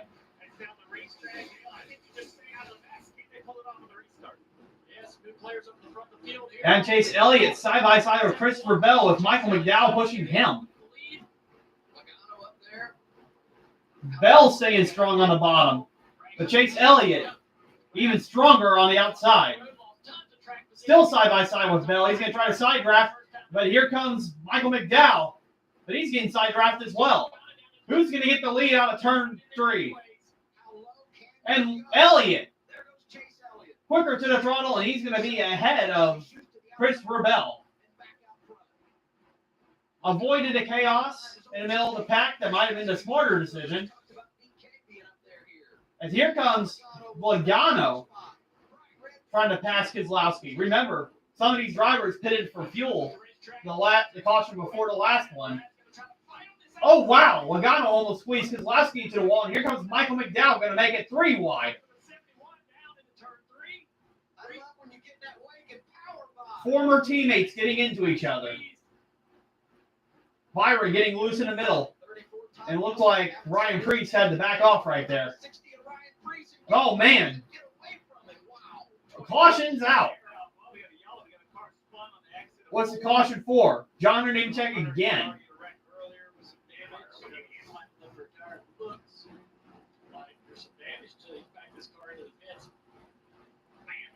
Restarts are wild. This race is crazy. There's so much happening, and the drivers so selfish, right? They put each other in tough situations. Fourth caution of the day. It's the 42 of John Hunter Nemechek since idle. That Gilliland almost wrecked was so impressive because he kind of got that bad air situation where it kind of gave. And outside Gilliland almost crashed. I thought it was going to be a heck of a wreck. Well, the 24, the 24, 60, 34, they almost had a crash going into turn 3. But think about this now, guys, under caution. It allows these teams to just stay out to save a little bit of fuel. Because this is what they wanted. Yeah, this is exactly what they're looking for. More cautions, more opportunities to save fuel. Now, for the 9 and the 20, they're frustrated because I don't think they can save enough. We'll just have to wait and see. Let's take a look at this. Having a John race in the back. You mentioned it, but I get a flat tire. See if that's before or after. We're just going to lose. He's at a handful trying to keep this car going in the right direction all day. That's frustrating. They've had a really good stretch of races and some really good speed. Yeah, Nemechek just got loose and hit the outside wall. A couple of unfortunate things today. Losing the back of the car off turn 2, and now this wreck here at 3 and 4. This reminds me of a little bit of what we had last Sunday night in Nashville.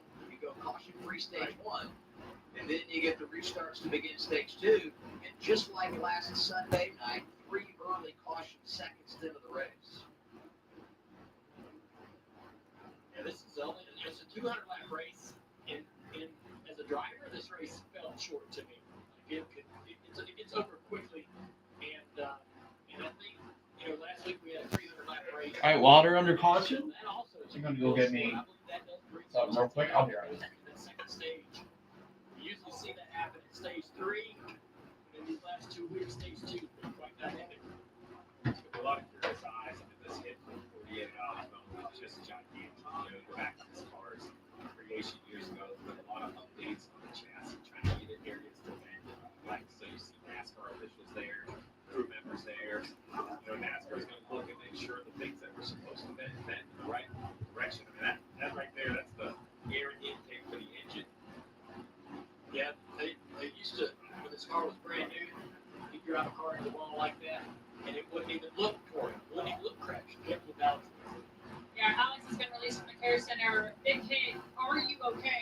walk us through what happened. Yeah, that hurt a lot. That was probably top of the board on hits I've taken, and unfortunately I taken a lot of hits. So hate that for the Ally 48 team. Obviously, Allies from here. Yeah, I don't. Looks like the 41 got loose, or the 2 got into him or something, and then yeah, that would be yours on the ride. Couldn't really do anything except think about, oh shit, this is about to hurt really bad. So yeah, hate that for our team, and it's been a rough 2 months. So we're just gonna keep there. You mentioned the rough 2 months. What do you guys need to do to kind of reset, refocus, and turn things around? Yeah, I mean, honestly, we were pretty decent yesterday. I thought we fell off too much in the long run, but I was pretty optimistic about today. And we completely missed it to start the race, and obviously, we got super loose and just had long miss out to make adjustments, trying to make it better. Never really got a chance to race again after that. So confident that my guys would have gotten far better and we got back up from there. But unfortunately, when you get even back like that, it should be pretty crazy.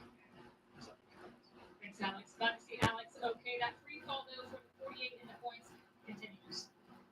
I know we're going to talk about points all the 6 round week, but for me, just to hear Alex get out of the infield care and have that interview after that sort of hit, I think that's the most important thing. Those are the types of moments where we talk about the speed and the daring and the racing. Chase Elliott's going to decide to come to pit road.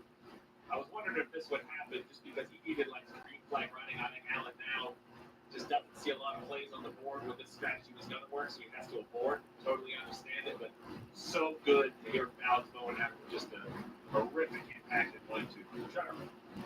Yeah, the 9 cars having to serve their damage here for not doing it earlier. They're going to get this 9 car pulled, but now Alex and Chase Elliott were debating it. They were talking about how far can they go, how many cautions will they need, and how can this play out with this worst case scenario with this latest caution for the 9 car. The worst thing you can do is to just deny it.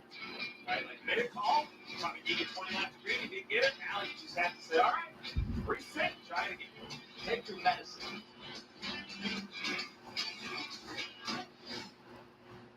Subway's protein-packed footlongs check all the boxes. Juicy chicken or layers of fresh sliced deli meats? Check. All your favorite Subway sauces? Check. Plus, buy any footlong in the app, get another half off. Great deal? Check, check. Order now on the Subway app. There's a reason Chevy is called the heartbeat of America. The heartbeat's strong, steady, unwavering. Like the people who keep this country moving. Doing what they do best. Helping neighbors, getting it done. For them, only America's most dependable truck will do. And every Chevy truck, every Chevy driver, dependability comes standard.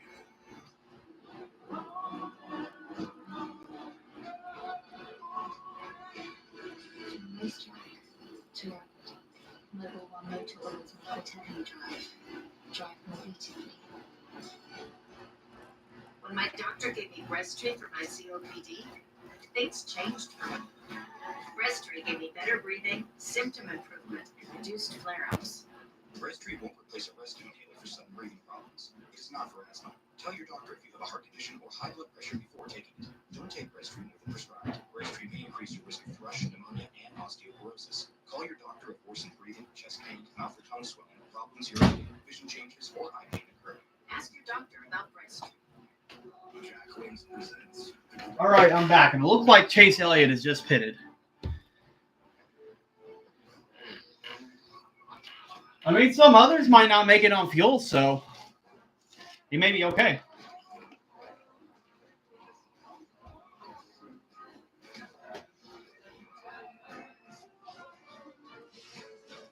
There's nothing like a great duo. 2 flavors, 1 bag. New Jack Wings Duos.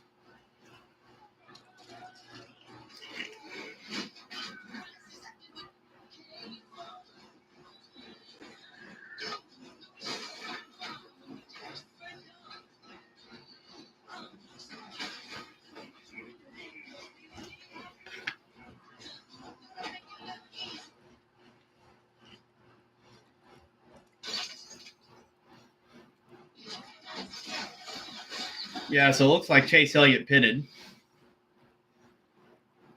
He's in 32nd. Scan the QR code And it looks like most everybody stayed out, so he wasn't going to make it on fuel. Proper fueling, and no big deal. He was going to be at the back of the pack anyway, so really no harm, no foul. I didn't have Bell, McDowell on the bingo card for restart here up front, but this is That's why improper fueling for Chase Elliott. So Bell and McDowell side by side. Green flags back in the air. Well, I hope Chase Elliott can avoid the chaos and get back to the front. Second row there. The seven tried to go 3 wide. He's going to regret that mistake down here. Ty Dillon making it happen. Oh, man. William Byron, what a pass for the lead. Bell and McDowell got stuck side by side, and that gave Byron the lead right away. Slowed each other down off of turn 2. Allowed Reddick to get by. Tyler Reddick is now, last year's winner is up to third place as he got passed by Bell. It's going to allow them to try to run down. William Byron down the front straightaway.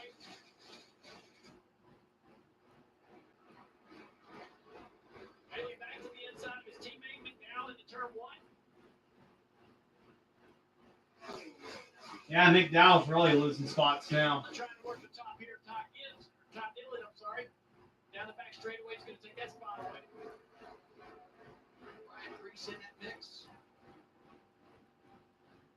The field is just completely turned over multiple times. So, like, everyone has cycled to a different position, all figuring out how their car's going to drive in this aero situation, which is messy for most. See Priest in the 60.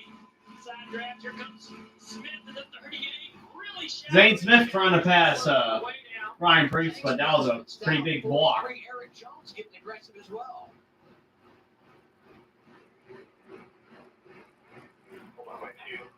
Alexa, what's the temperature? Right now, it's 87 degrees Fahrenheit. Tonight, expect a low of 60 degrees. Oh, no wonder why it feels kind of warm in here. Trying to keep this line side by side. Off of turn 4 there. He's going to let him out. They slide right back in line. Not side draft, not slow themselves down, not lose 4 spots. Good smart move there.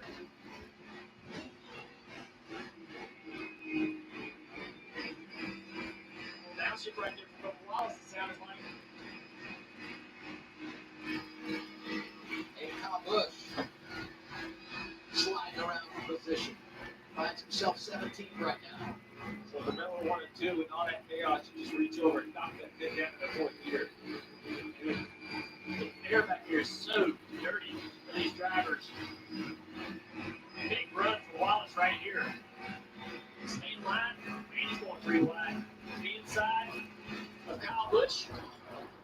Kyle Busch looks at the You don't see if the air conditioner makes it cooler in here. And we're going to go forward. Instead, you go 3 wide, but if you're Bubba Wallace, you have to. And then that goes Bubba Wallace really slide up on Chastain there. Completed a pass. See, I told you. I'm back here inside. But look who's right in front of him. Ricky Stenhouse Jr. having a good day. 47 in the top 15. Back and forth. 8, 23, 17, 1, and 12. What a mix of drivers here. So sorry I disappeared. Mother needed help. It's okay. Byron's still in the lead. Bell is in second. Reddick third. Kozlowski's fourth. Logano fifth. Dillon sixth. Hamlin seventh. McDowell eighth. Ryan Priest ninth. And Zane Smith is in 10th. Where's Bush? Not able to do it. Behind him, Kenny Hamlin. Ryan Priest as well. Priest side by side with McDowell. Priest is going to drive down the court, take that spot.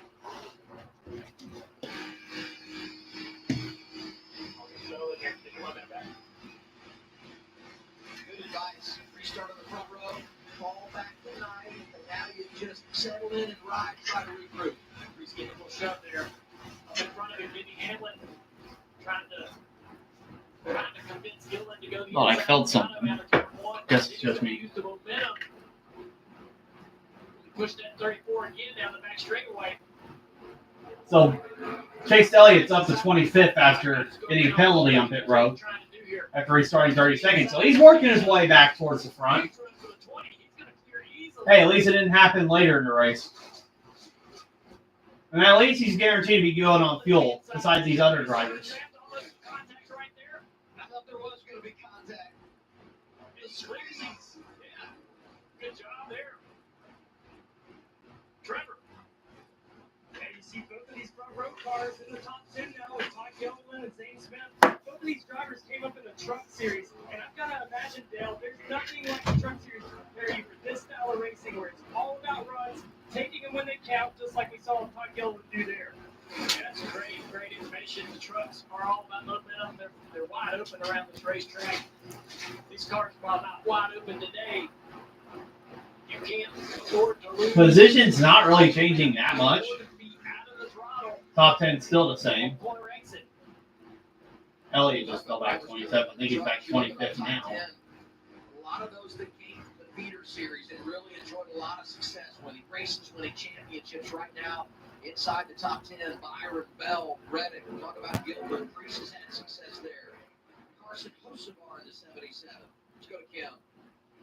We saw Christopher Bell stay out on that lap 75 caution when Chase Elliott came down to row 2. As Trevor put it, take his medicine. They were on the same strategy, meaning that they lapped up at 48. Extracted white base, Bell stayed out. Well, they were wondering why Chase Elliott couldn't take a listen to the radio. Why would you have done that? I can explain it to you later, but obviously they're good on fuel now, but they're dead last in the field, so we need a little different scenario to play out. See where it goes. Well, that different scenario, they haven't laid out their explicit plans, likely waiting for a caution to come out and have other guys come for tires. What do you think of it, Steve? So a different scenario, I believe, what the 20 is hoping for. Remember, 3 wins. He can be aggressive. He can be wrong. Adam Stevens can gamble. They're wanting this, really. They need some green flag runs, enough laps on tires that the guys good on fuel feel like that they're going to have some tires to get in the best position, or even more fuel to get in a better position for the end of the race. So they need a yellow in, say, the next 10 or 12 laps. It's kind of like taking all your chips roulette instead of betting on one color. They're kind of betting on one number. Big gamble for the 20. Yeah, Busher is back in 20th.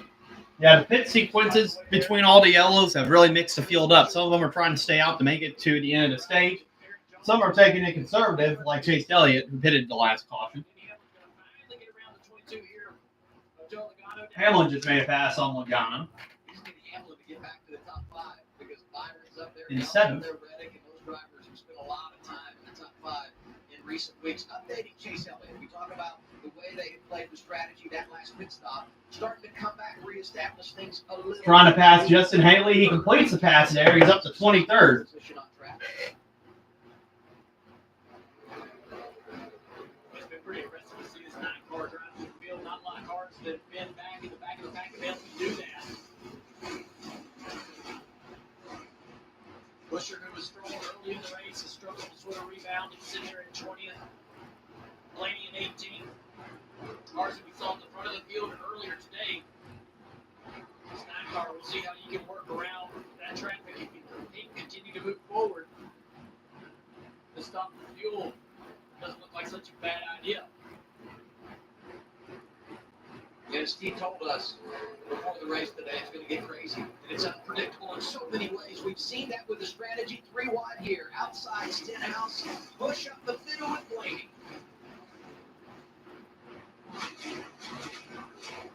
Ryan Blaney's someone that I think we'll be talking about in the last 50 laps. If it's anything like the first 90 laps, I think you're going to talk about every driver in the field in the last 50 laps. It's like a blender. It is. That's a great word. Larson starting to show something here. Yeah, he's able to make that work. Larson just passed Blaney and Ricky Stenhouse on the bottom. He's getting a couple spots now. He's chasing down Kyle Busch. Blaney has a really good car. This is so interesting to watch these cars back here in the back of the pack. Fight positions and lose positions and fight for positions. It's so difficult to drive through the field now. Especially on this racetrack where you have to handle, you have to have speed, you got the draft working against you or for you. I just go back to the opening part of the race. Tyler Reddick, who won her last year, drives right up to 20th. And we're like, here he comes. You got the 19th, and then he went back to 20th and stayed there. It's like what Corey talked about in NASCAR Live. You can make the pass here but it's hard to maintain that position. So much back and forth. So Bubba Wallace right there to the inside of the 2. And he's going to have to squeeze him. He doesn't do a seat. Bubba had to get out of the gas and build the corner. He doesn't complete this pass, so now he goes back by. So that's the frustrating part. It is frustrating, but let me give Bubba a positive. He talked a lot about Hooksbar's decision when he hit the 47 last week in Nashville, right? Bubba probably could have pushed that, even slammed the door, maybe. But he decided, we talk about these quick decisions, underneath the dome. He's irritated, frustrated, but he just didn't feel with confidence between him and the spot of Freddie Grab, and he could slam that car up in front of the 2. The challenge is he's back to the inside here. He doesn't complete this pass. He's probably going to lose another spot. Get the spot for the 2, but also the 1 who's coming here from behind. We got Bubba Wallace trying to pass Austin Cindric, and Chastain deciding to pass or to push Cindric instead. One thing that might ease the frustration for Bubba Wallace as he slides back. Got an advantage over the cut, 49 points rebounded last week in Nashville. Let's go, Trevor. Yeah, that rebound was big for this team. Remember the 3 races before that, they had DNS. And when Bubba sped off their road, it looked like it could be another bad race, but came back in 6th place. Talked to him a little bit today about their balance on their car. Since the 45 looks so good in practice, and he said their cars are very similar. It seems to have pretty similar speed here in the race as we move forward. Scan the QR code to save on gaming products by Logitech G, the official wheel and pedal of NASCAR. Car that's going to slap back through the top 10 Logano race around his teammate Cindric. So this presents another opportunity for Bubba. Out around Chastain. Chastain chose incorrectly last time in turn 3. Bubba says, man, I'm taking this spot. He's going to give it to me. Puts the 2 in a bad spot. Cindric has to lift. And that's what you got to be selfish on this racetrack. What do you mean on this racetrack? My experience is drivers are selfish everywhere. You got to be right. There's another one. Yeah, very selfish today. I'm going to drive down in there, go off the track, take the line away, make the 2 have to get out of the gas. That's good for Cindric. He'll take that spot as well. Cindric making a pass on Logano. Paul Wolf made the call with that decision to stay out. He put his driver in the top 5, but Logano came on the radio and said, man, we just have no lateral grip in the corner to fight with here at Michigan, and he's gone since that move from the top 5 back outside the top 10. Chastain gets around him there, down the back straightaway as well. Here comes Ty Dillon. In this 10-car, Ty having a great year, working really hard every opportunity he gets with this 10-car. Doesn't have a ton of experience in the next gen, but he's running well. Colleagues got better over this year compared to last.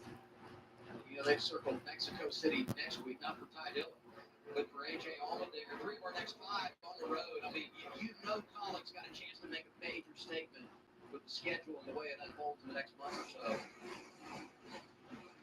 And that's taking nothing away from Ty Dillon and his abilities. I'm just celebrating everything that A.J. Allmendinger is. And I felt bad because I was selling Ryan Blaney, and then he stalled out, but he was able to grab a spot there going around.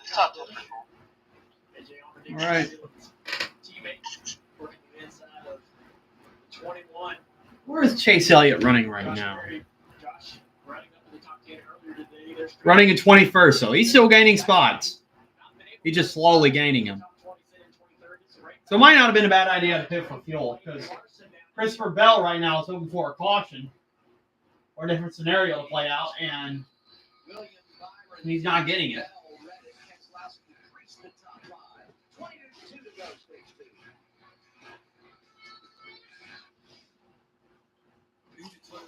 Racing, there are a lot of unofficial rules. Rules like only pass cars on the left. Don't drive on the grass. When you win, you don't win. You know what they said. Rules are made to be broken. You win. The causes occur as an error. It's just either someone that I can talk to about it. I got somebody for that. I got somebody for that. I got somebody for that. You guys got somebody for this season. There's hope. See, who's that making a pass? It looks like Carson Hosbar's making a move on.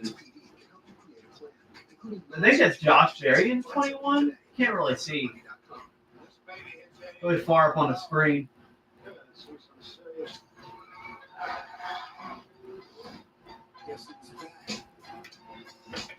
Oh, let me see who that was. They didn't really zoom in that well.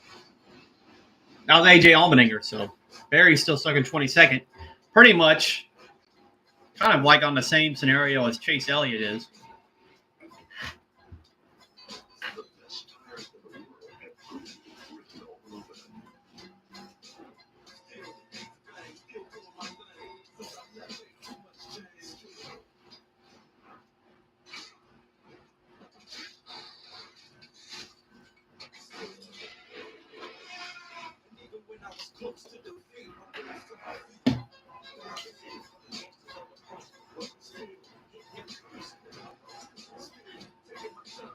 We got 19 laps to go in stage 2. We are just past halfway in the race. Got about 98 laps to go.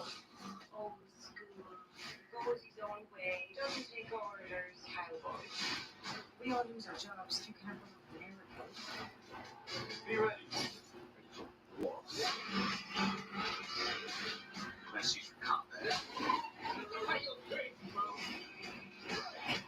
Get out of my paycheck. We don't pay you enough. There's a place no map will show. Well, yeah, Jader, did you hear that? F1 is selling toys at McDonald's now. Every second we share, it's all knowledge that goes right back into your life. Yeah. Probably want to go do something again. The WNBA is on Prime, the players you can't stop watching, and the plays you can't stop talking about. Don't miss WNBA all season long.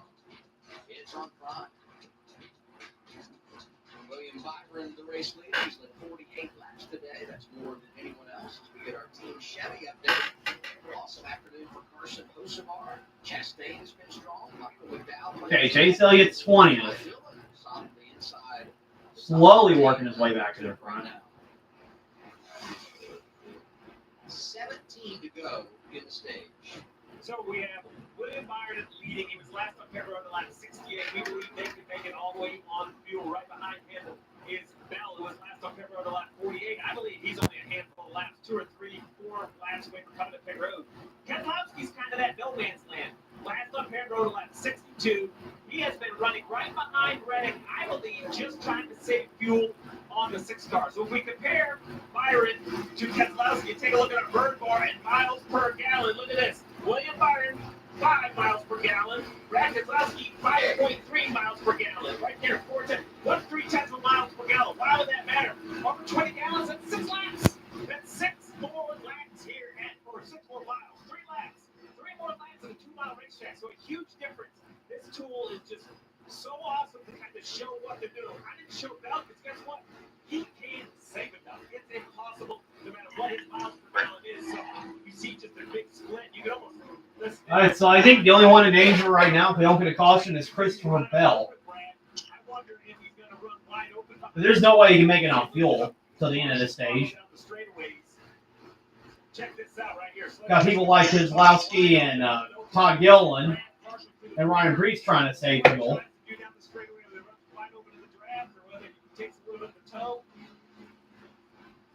This real early, no break. He's just kind of posted it off down to the corner.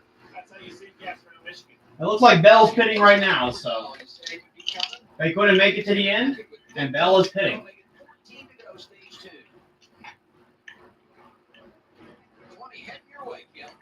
Yeah, and Chris Larson White was not enough grip on entry. I'm not gonna lie, I do not like that ring paint scheme. It's kind of ugly. Too bland. Mm-hmm. Everything goes smoothly right now for Bell.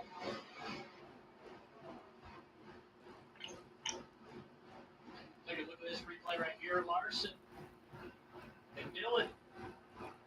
Maybe have Blaine there out in front of him. See, Larson getting loose under Ty Dillon almost took him out. Squeeze the 10 off the corner. 10 gets tight. Oh, Ty Dillon got into the wall a little bit. Really upset about that. Trying to get down there and let Larson know about it. Sure, Larson badly, but anytime that second car, that car inside Larson in this case, is in the door, the outside car on corner exit, the outside car gets really tight off the corner, and he ends up in the fence. I know it looks like nothing changed, But the 20 just skipped the lap. He came to pit road, serviced his car, went right back out. That's one funny thing about Michigan is you barely lose a lap. The leader can almost pit and not lose a lap. The 20 has been to pit road. He's now the first car one lap down. It wouldn't shock me if he tries to unlap himself here. He's obviously in the free pass position, but unlapping himself definitely opens up the situation. This will be a good test to see if new tires are big enough difference, right? Most cars have great clean air. If the tires matter, the 20 should be able to easily. Oh, Ryan Blaney spinning on pit road. That's going to be a caution. That was not an attempt to get to pit road. I mean, he got in the outside wall. His tire marks are way up the racetrack. I believe he got into the fence around count 4. He was running 12. And I was hoping that went green for Elliott, and it's not. If Bell would have stayed out a couple more laps, that would have been good for him. Maybe worried about the car damage. So here we are. He's by himself. Looks like he loses control of the car. Yeah, he just lost control of the car and hit the wall in turn 4, and that caused him to spin. Odd to see cars in the fence by themselves. Seen it a couple times today. The 42 John Newchin and the 12 now Blaney getting into the wall all by themselves. These cars are not all that comfortable late to the run. Good caution of the afternoon for last week's winner, Ryan Blaney. Marty? Yeah, Blaney telling Jonathan Hassler he feels like a right side tire was going down before that. So we're going to double check to make sure that that was the case. But yeah, Junior, you're right. Very rare to see these drivers kind of spinning out by themselves. Early about how on edge they were. And that gamble for the 20 of Bell, he needed that caution about 4 laps ago before he pitted. And now the problem is you see a little bit of damage on the 12. Yeah, the 12 has some regular damage to totally. Here's the 5 and the 10 under caution. This is back to the 12. Spins out. So this is why they're maybe a little upset with each other. Sure. So you'll look at that and go, look, Yeah, Ty Dillon's not happy with Kyle Larson. Here we go. Most of the field's pitting here. Oh, Chase Elliott, I'd stay out here. You going to stay out? No, he's not.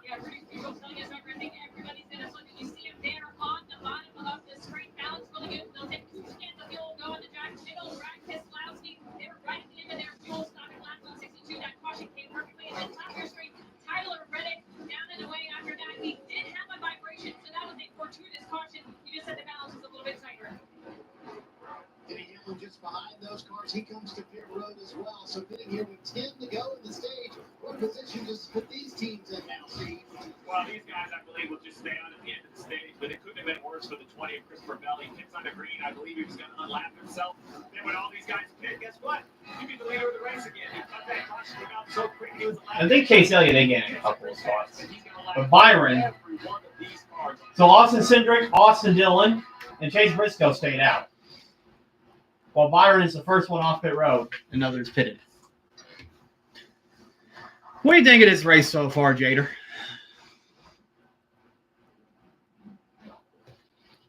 I think he's disappeared once again.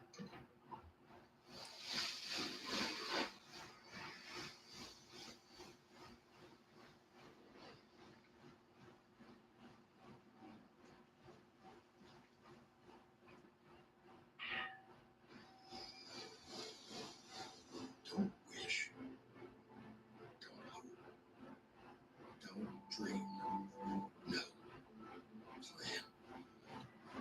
See the steps it takes to get it done right, and follow them. At Avis, we wreck cars, unlike anyone else wrecks cars, because for 75 years, we've only had one plan.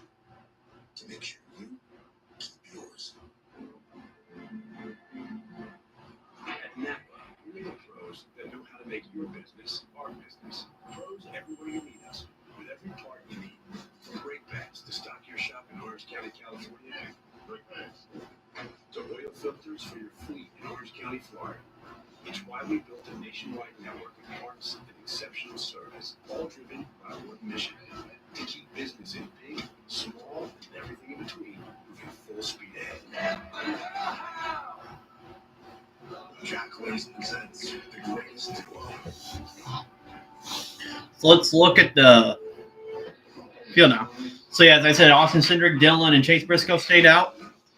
We got Byron 4th, 5th, Tyler Reddick, 6th, Carson Hocevar, 7th, Denny Hamlin,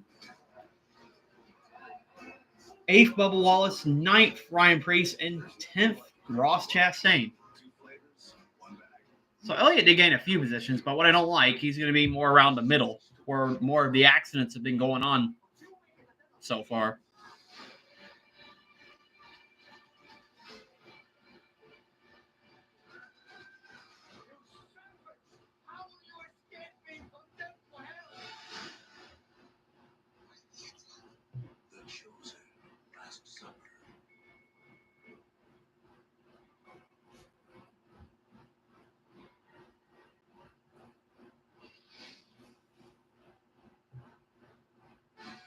NASCAR on Prime Video is brought to you by the new Jack Link's Duo. 2 flavors, 1 bag. Now, there he is.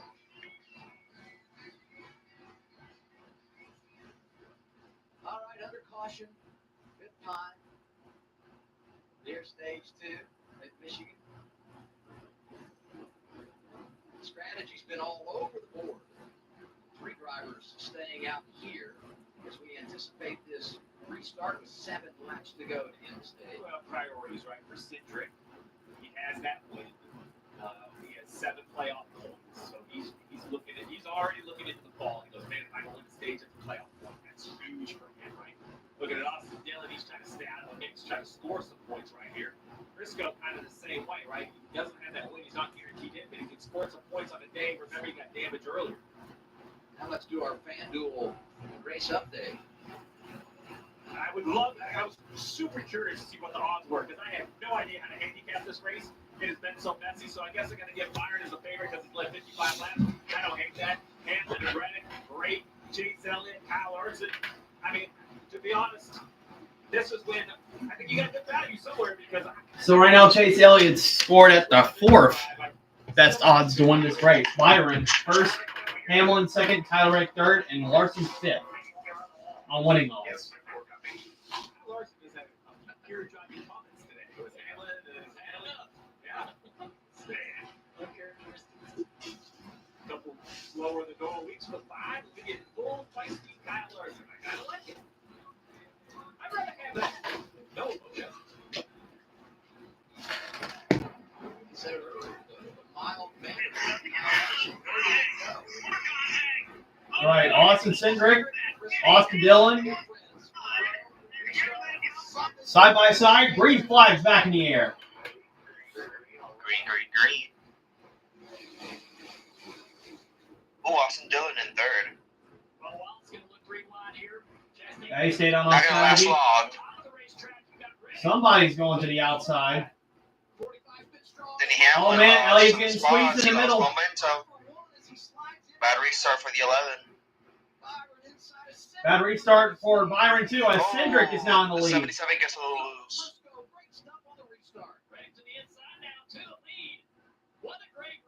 Oh, Reddick gets loose. Cindric under him. Wow. Oh, Cindric trying to block Reddick. Byron on the bottom, trying to get the lead back. We got some interesting racing with 6 laps to go in stage 2. Elliott got loose on the bottom.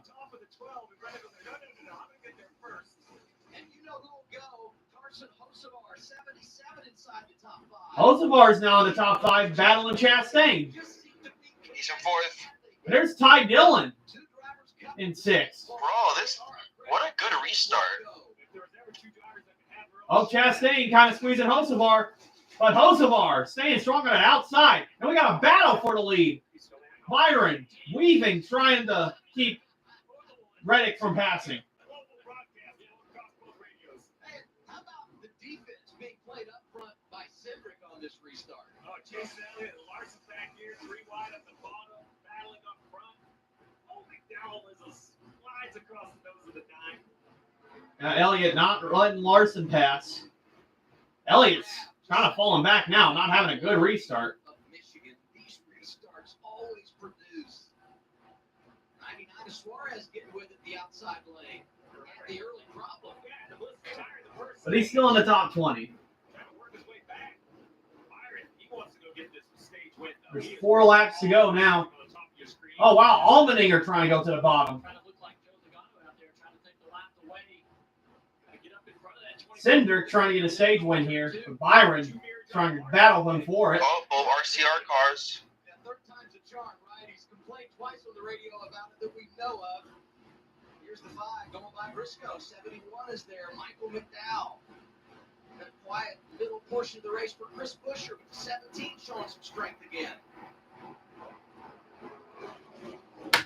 3 to go, stage 2. Cindric in front of Byron and Reddick. Pretty impressive if Cindric can keep this lead. And what that tells everyone else is how this final stage has to go. If Cindric can win this on the oldest tires, then it's purely about finding a way to the front with enough fuel to make it. Cindric is moving around down the straightaway trying to... Yeah, Cindric's on older tires holding off Byron too.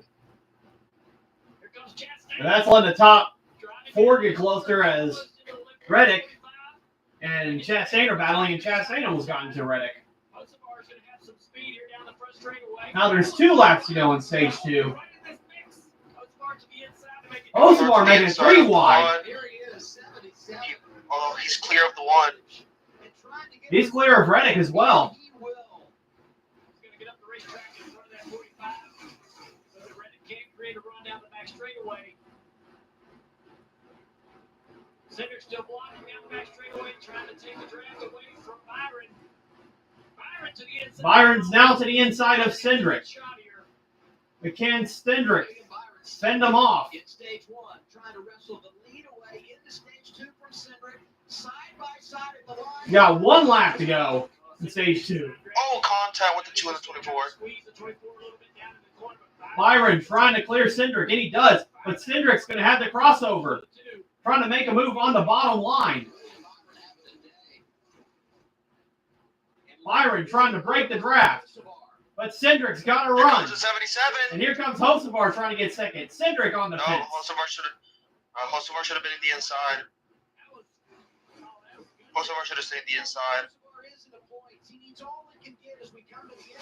And it looks like Byron's going to win stage 2. Byron going to get the green and white checkered flag. Cindric second. Hocevar ends up third. And great battles behind them for Reddick, Chastain, and others. And if that's a dress rehearsal, can you imagine what it's looking like in 80 more laps? I'm here for it. Unreal. Yeah, we still got a whole another stage to go. So your top 10 is William Byron, Austin Cindric, Carson Hocevar, Tyler Reddick, Ross Chastain, Ryan Preece, Bubba Wallace, Denny Hamlin, Ty Dillon getting stage points, and Eric Jones in 10th. Ty Dillon's doing really good this season. People talk Sean Ty Dillon, but this season he hasn't DNF'd, he hasn't crashed a car, he hasn't spun out. He's been good. Yeah, it hasn't been terrible. He's been really decent. Chase Especially Elliott, he's in the top 15. As long as he doesn't finish in the top 15. If he can finish in the top 10, he can get top 5, or even better, win a race, I'll be happy. But he was able to work his way back up front. So as long as his pit crew doesn't choke, I used to be an early bird, but they'll be okay. arthritis stopped my day before it started. Then things started to change for me, and I found Benzellix. Now I can't wait to say I'm back. Benzellix can deliver transformative relief of joint pain and stiffness, less fatigue, and for some, zero swollen joints. I'm back to what inspires me. Serious side effects like suicidal thoughts and behavior, infections, and low ability to fight them, liver problems, and inflammatory bowel disease have occurred.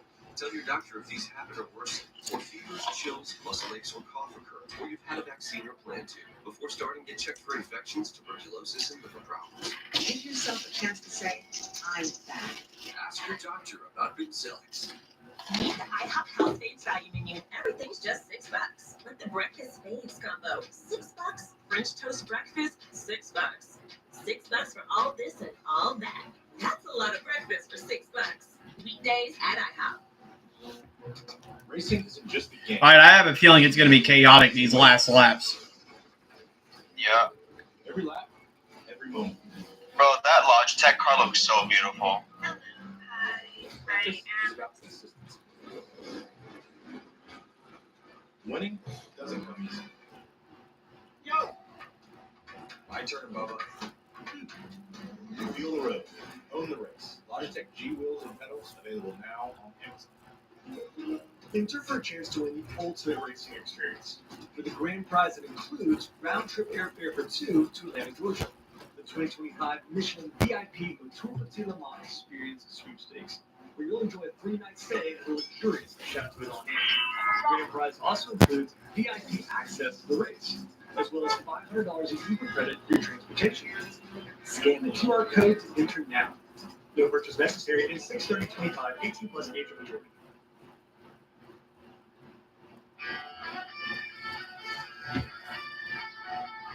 For NASCAR on Prime coverage, you are hearing a reimagined classic, Up Around the Bend, Amazon Music original by John Fogerty and Eric Church. Listen anytime. Come on, I really hope Chase Elliott can win this race. He's doing good.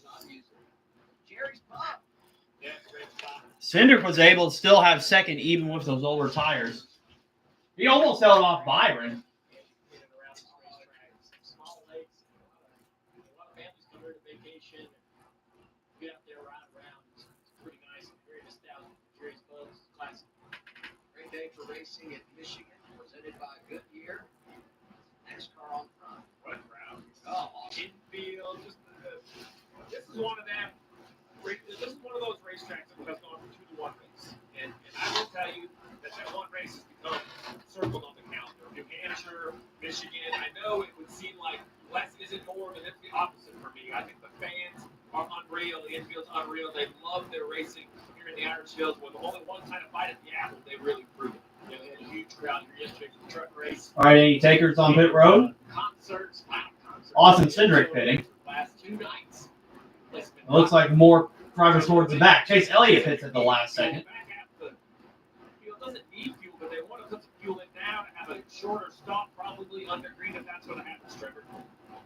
You see the 5-car Kyle Larson coming down. I don't know. It makes me nervous whenever you're pitting because you're back towards the middle, and that's when where most of the accidents have been. Brian Wilson's gamble does not earn a playoff point for Austin Cindric, but it is 9 stage points. And Cindric said on the radio, I should have had that one. That one is on me. And now they will pay the fuel tax that Steve mentioned in the pre-race show. They have to pay to get that 2-car completely full. No car backing up on pit road. I think it's an 88 of SVG. I'm guessing. Oh, SVG. Left without the wedge tool.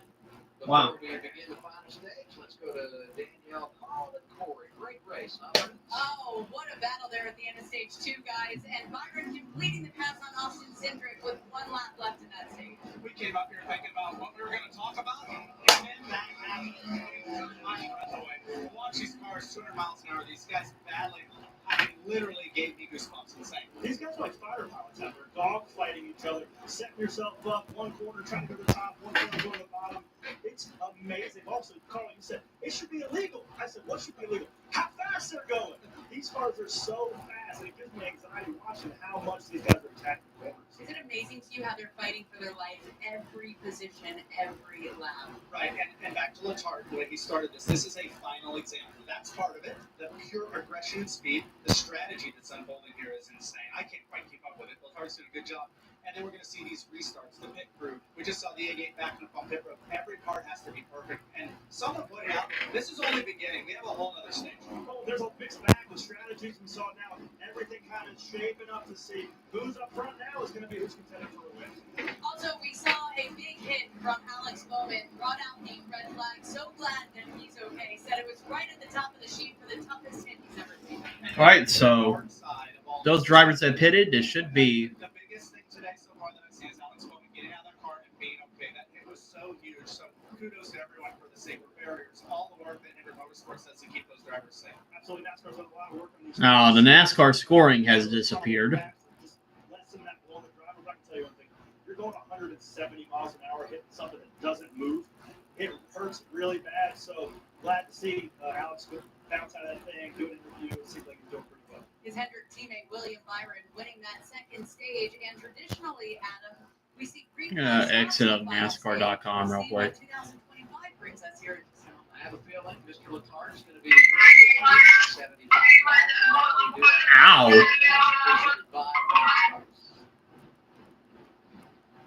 That destroyed my ears.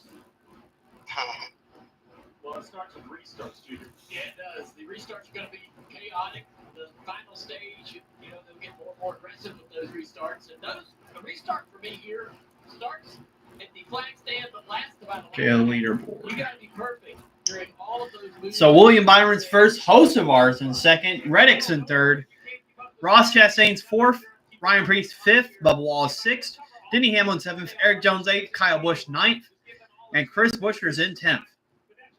And Larson's the first driver off pit road in 17th. And Chase Elliott's right behind him in 18th. Hocevar, I'm telling you, he's got a chance to win again.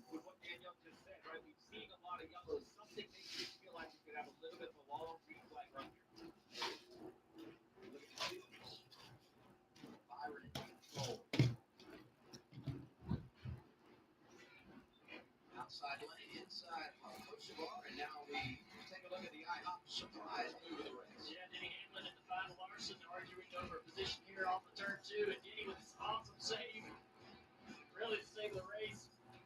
But Larson, yeah, he's had a couple of tough weeks behind the wheel of his race cars.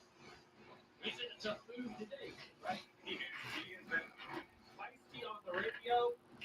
All right, Byron picks the outside and Hocevar on the inside. How about look at that Hocevar back in the front? There's a lot of storylines in the front. Yeah, William Byron out front. Pretty told him when these other cars came down, I want to stay out so we can control the race. We could come down and take 2, but then we'll be buried. They told me this morning their strategy was going to be what the winning strategy is, so I have to keep an eye out the 24 out of the lead. Yeah, Carson Hocevar yet again, 3 weeks in a row, being in contention, feeling like he can win the race. Talked to Carson earlier today. He loves that he's home, but most importantly, he loves that they're so fast right now and able to balance these wins. This driver takes the risk to get the rewards. Look at our restart ranks. As we get ready to roll out here, Byron has been outstanding in this category. A lot of our top 10 competitors up there. This will be the season ranks for restarts. Surprisingly, Hocevar 22nd. He's aggressive. The outside line where you want to be able to make that in somewhere. All right, Byron and Hocevar side by side. Green flags in the air. Looked like Hocevar or Byron was a little bit early on the gas. Let's see. What can Hocevar do? Oh, almost an accident there. Chastain threads the needle. And Byron's clear of Hocevar. 4 wide. Oh, wow. That's going to be an accident. That's going to be an accident. Oh, man, that's close. Bro, what was Chastain? Bro, Chastain lost a lot of positions.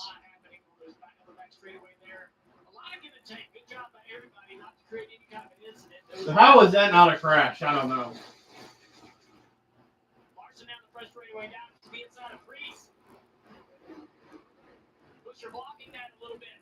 Gotta be careful with that. Yep, that's gonna cost the 5. He's gonna have to lift. It's gonna get dirtier. The Smith having to get out of the gas there behind the 5 and dirtier.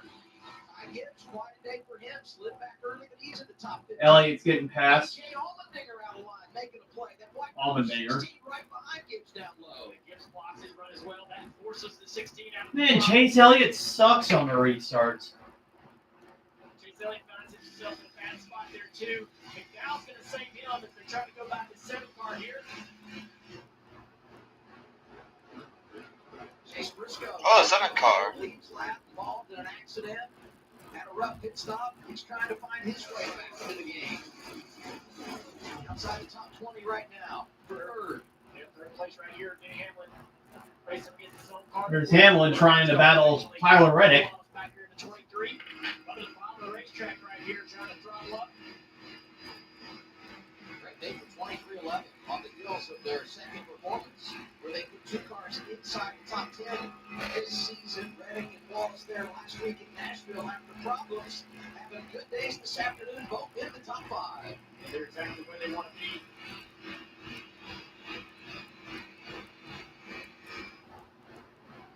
See it there in the pylon. Fastest lap of the day belongs to William Byron. That'll pay a point at the end of the afternoon if he can hang on. Right on board with Brandon Zlowski. Trying to work his way back through the field after having some issues on the road.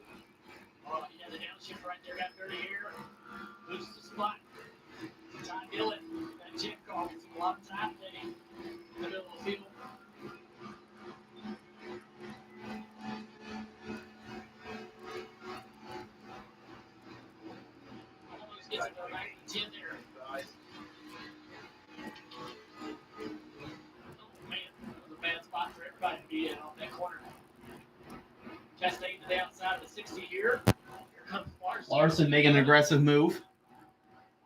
Larson now to the inside of the one car. Just got past Bracey. Now he's side drafting Chastain. Larson's going to slot right back in behind him. He's like, hey, I don't want to get on the side draft of the one and slow us both down. Lead battle right here between Both of them are getting closer to Byron. I asked the question earlier to start the show. Could Hocevar be quick today? Spire is a team that we're not used to seeing race for wins. 2 weeks in a row, the 77 cars went out there with legit speed. Bro, Carson Hocevar, bro, he's a different type of breed. This is the real deal. There he is. Who's up there with? Talk about Byron, Hamlin, Reddick, and Wallace, Kyle Busch is up there. These are drivers that you just expect to always be at the front. But the second-year driver in recent weeks just always finds speed. And, you know, when we say winning fixes everything, it even fixes criticism. Right? A lot of criticism on how he's driving. Well, I will tell you, it's really easy to pick on a driver who is not winning. But with the 77, if he's able to go to victory lane and hold the trophy, it's hard to then point fingers at someone and tell me he's doing it wrong when he was the best. Yeah, Hocevar is staying close. Now Spire have to feel his owners.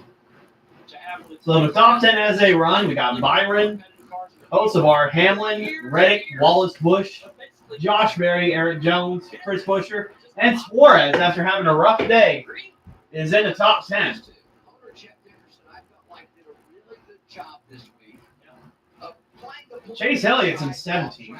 What happened with Hocevar and Stenhouse last week? It's going to be so annoying if he finishes top 15 again. And saying, hey, what? You know what? We admit he's got to round some edges. He's doing that and learning from all of these experiences getting right down the front. They're not used to being in this position of having to defend their drivers. Bro, that's a lie. Racing competitively until the last several years, but I think that should be celebrated. They've really turned this into a seriously competitive program. Let's look at some replays of restart earlier. Yeah, Byron was not Byron. Chastain was trying to go for the move right there, and Priest got loose under him. That slowed some of the cars up.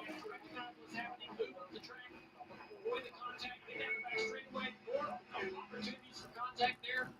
AJ Allmendinger into the wall off turn 4.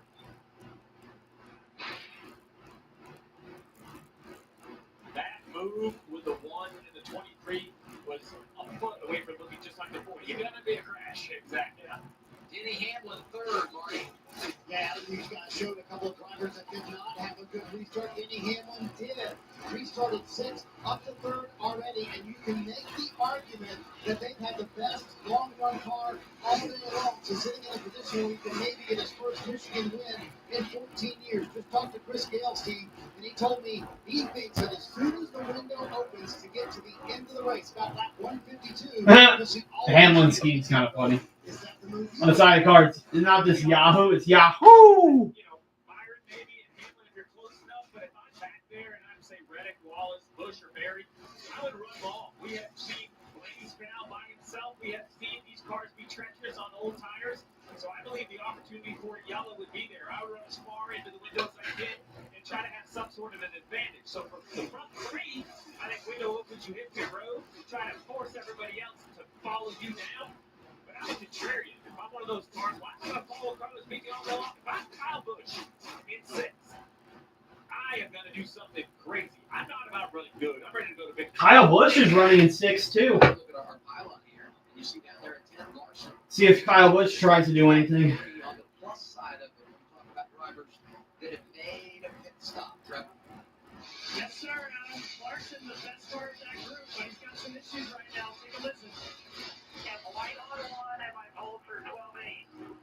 Yeah, it's like it's stuck on 2 or something. It did not do anything. Yep, got the 3 now. I just heard my driver come off. Now, how gut-wrenching is that as you watch the bolts go down, and then Steve, how much longer can this car make it if he's already at 12.7? Yeah, you're kind of hoping that you're going to give up some of these driver comforts and shut off a few fans here and there, and maybe that's enough, you know, to get you to the end of the race. But Steve, I don't have a ton of confidence that that's going to be able to get them. They've got many more laps to go. And these cars, when you ask, hey, why do these guys have power issues? They're counting every 10. Oh, Kyle Larson having power issues, possibly. Not getting extra charging. I'm with you, Dale. Still got 60 laps to go at Michigan. This Xfinity Wi-Fi is cool.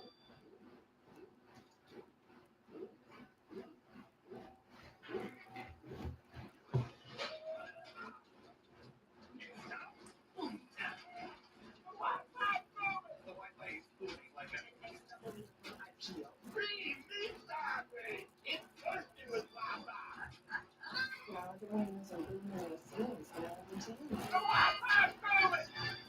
You love our legendary subs, so you'll love our legendary new Doritos footlong nachos.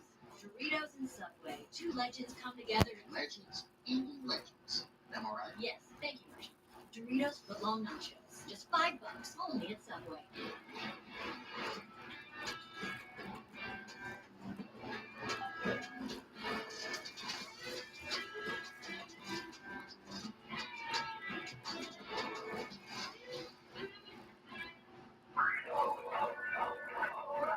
Check engine, ABS, or maintenance light on? There's an O'Reilly Auto Parts. Turn left, Tyler. Take the guesswork out of your warning lights with O'Reilly Veriscan. It's free and provides a report with solutions verified by ASE certified master technicians.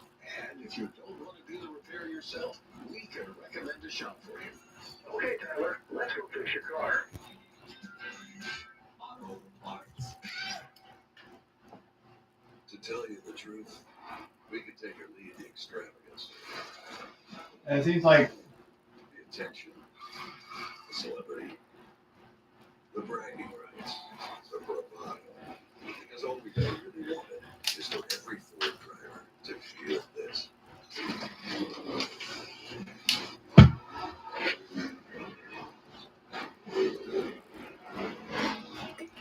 yeah, top 10 still about the same. After 17 years, the NASCAR Xfinity Series roars back into Mexico. And it's not coming quietly. Right, Chase Elliott did gain a spot. Saturday, live from Mexico City. Oh my God, these fans are amazing. The temper will be hot. The danger will be high. And the racing will be right on the edge.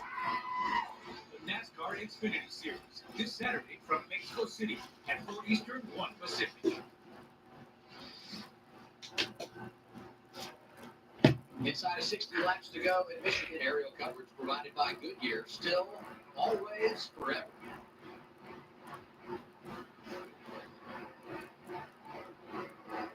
And now we go to our Credit One Bank ones to watch, Junior. Yeah, Tyler Reddick, he won this race last year, looking for his first win in 2025. Started this race in the rear of the field.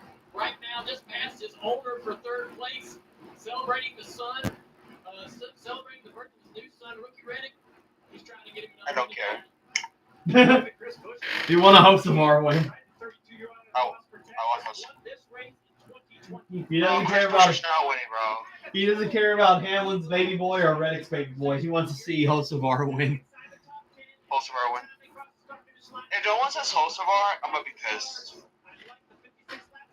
What's up, Dawson? I'm going to a driver 20 years over 10 years ago, and he is due. I'm talking about Kyle Busch trying to end a 71 race winless streak. Started front row today.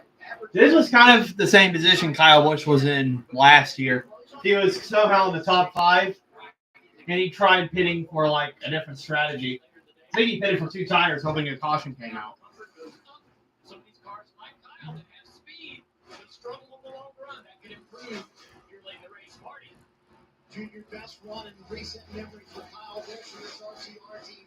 Kyle said the car takes off much better than it has all day long, but once he hits traffic, he feels like he just doesn't have the speed. Trying to hang on to that 6th spot and keep Josh Berry behind him. I'll tell you what, this is a terrific run for this 18, who finally got on the right side of the cut line last week. We'll see if they can stay there. And how about the Michigan boys? Yeah, Hocevar and Kyle Busch are an interesting battle in points. And the caution's out. Oh, Oh, the 30. Todd Gilliland's car is destroyed. Heavy damage. That is off the exit. That's going to mix up strategy. Oh, blew a left rear tire. I was wondering if this would show up. Air pressure out of the rear. It's his speed. And so as everybody tries to go fast. Well, I think everybody's going to make it on fuel now. Down. What's somebody going to get aggressive? That's what Todd said. He thought thought he blew a tire. It's definitely flat. I mean, I think. This car is severe. This had to be a heck of a Oh, that's going to be close. So the tire failures that we saw in practice and have seen many times over the last several weeks or last several years with the next gen car. But yesterday they were. Man, I have to see that replay. That looked like a hard hit. So this kind of falls in line. And Steve, Hey, don't be leaking where I live. you got 54 laps to go. How aggressive do you get to try to get your car to speed without failing that second tire? Well, there's so many different things that Todd is controlling. Again, we're getting later in the regular season, so now do you have to have a win first point? We've already talked a minute ago, clouds are cooling down, speeds are picking up.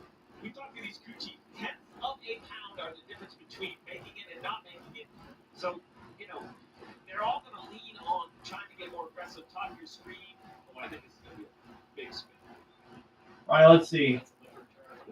Yeah, hard hit for Todd Gilliland. Right rear tire went down for him. Yeah, so remember when we were just talking about tenths of a pound makes a difference, and if you just under-predict the speed, you can fail the tire. But we saw SVG had one practice here right away on Saturday. And then a little bit later, it was actually a front, which is surprising, but a front for the 12 of Ryan Blaney.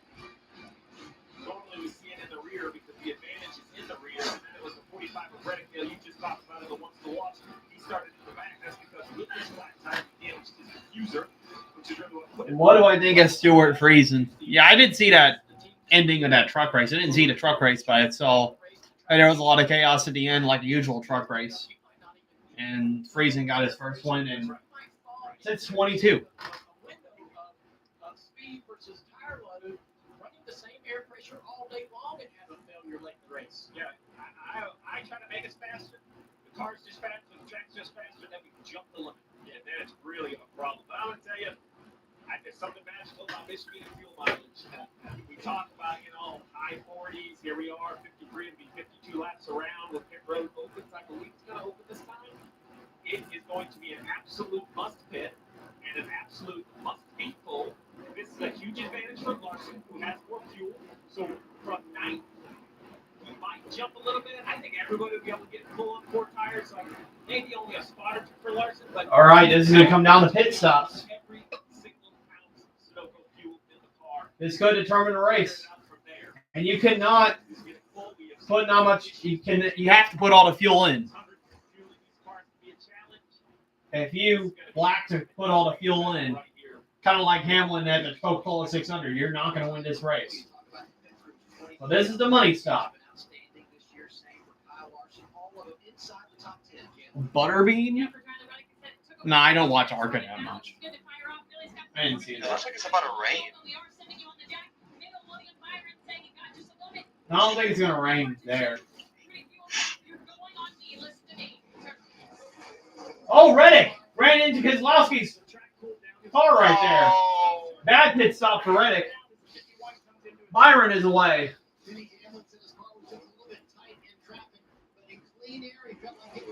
Hamlin, late leaving his pit stop. Most of our wins to race off pit road. Zane Smith on 2 tires. Mixed strategies here. Osavar, second on 4 tires. Michael McDowell is third. Wow. That's really inverted the field there. 2 Spire cars in the top 5.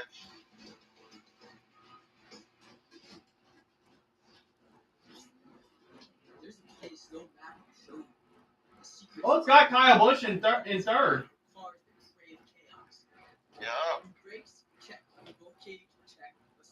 Oh, no, they changed it. I was about to say. So let's see. So your new top 10 now. We got. You got to update that, NASCAR. Come on.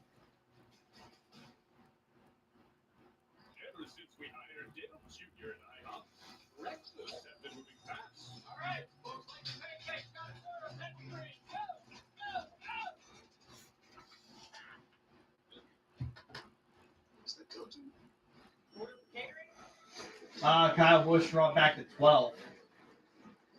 And of course, Chase Elliott has a bad pit stop. He's back in 30th. Are you? You gotta be freaking kidding me. I hate this pit crew. Fire this pit crew. Fire this pit crew. Fire the entire crew to the sun. Cars 2006 style. I used to be an early bird, but psoriatic arthritis stopped my day. No tires, just gas. Things started to change for me when I found Benzelix. Now I can't wait to say I'm back. Benzelix can deliver transformative relief from joint pain and stiffness. I mean, that's infuriating. For some, zero swollen joints. I'm back to what inspires me. Serious side effects like suicidal thoughts and behavior. Like, what happened there? Why he was all the way in the back? Inflammatory bowel disease occur. Tell your doctor if these happen or worse. Or fevers, chills, muscle aches, or cough occur. You have a vaccine for play too. Before starting, get checked for infections, tuberculosis, and tuberculosis. Give yourself a chance to say I'm back. Ask your doctor about Benzelix. I don't know if I'm Chase Elliott. I'll be telling Hendrick to get a new pit crew because they suck.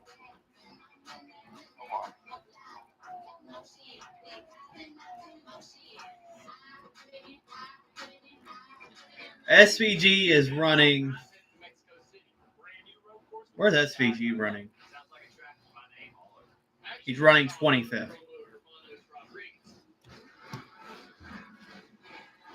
I mean, if there is a bunch of accidents, though, and pit stops do become a factor at the end, that might help Chase, but. We got you covered with NASCAR live from Victory Lane. Let's go, guys. Highlights, insights, and It's going to be difficult to win from that position. Maybe on this next restart we do a little car leverage side by side. So much fun having the Hall of Famer on the team. Don't forget post-race coverage comes your way. NASCAR Live. This restart's going to be interesting, though. We'll recap this after. You read it right. Victory Lane. Dale and I have been having joy waiting. We're right there at the Mets, and it's going to be awesome. Let's get out of camp. Larson is once again in the mix. Locked in his pit stop seat for Target, saying there's no excuse for that. These long boxes at Michigan. Here was the team communication after the incident.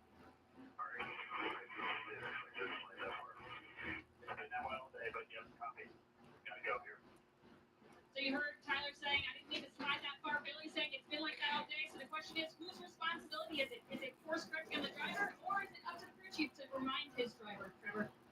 Steve, you were talking about those tire issues and how the pace is picking up. Down here on pit road, it's a good 10 degrees cooler as the sun is going behind the clouds, much like our practice conditions. So to start the show, we talked about speed, trimming out a car versus balance. And we heard the drivers start complaining as the track goes. With the sun going in, that may affect the balance on these cars. I love that update about the temperature and back to the conversation about right along. Look at the mistake people make. Everybody should make enough fuel, but it's still going to be close. There should have been some discussion, right? So he knew he was getting a little bit of damage here for the left. Yeah, why was Chase Elliott stopped on pit road? What happened there? Pretty significant contact right here. And so the left rear is 54. I'd like to understand what happened there. Should be okay. Zane Smith took 2 tires. Here we go. Restart. Zane Smith on 2 tires. Hocevar on 4. 48 laps to go. 3 flags back in the air.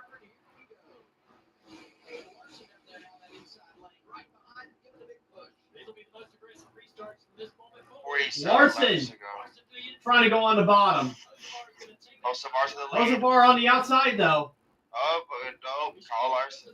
Hocevar side by side with Larson. They're battling side by side.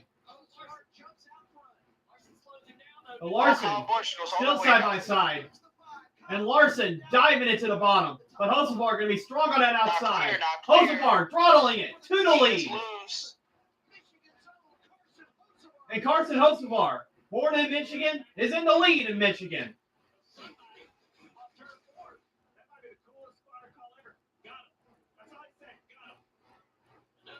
And Kyle Busch in the danger zone, 4 and 3 wide.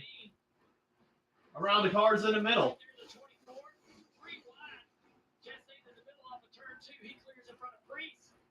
Comes Kyle Busch, going to make it 3 wide around Briscoe and Breeze down into turn 3. I wanted to watch Kyle Busch trying to make a late play in the 8th. Brett trying to come through as well on that 45 after the trouble on pit road. He'll take 2 spots right Yeah, Hocevar to the lead, and he's extending his gap on Larson. That's because Byron's passing him. And Chris Buescher, who's 1 year before trying to win here as well. And Zane Smith on 2 tires is falling back. That strategy's not really working that well.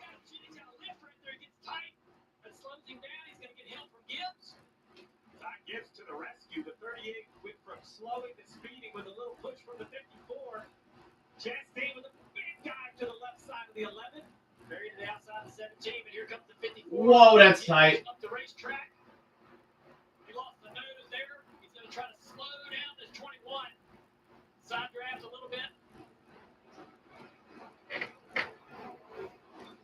Got some drivers up there in the top 10 that have not been to victory lane this year, including the man that's out front right now. What would that do to shake things up as we're only 12 races from the playoffs? Huge storylines with 45 to go next time around.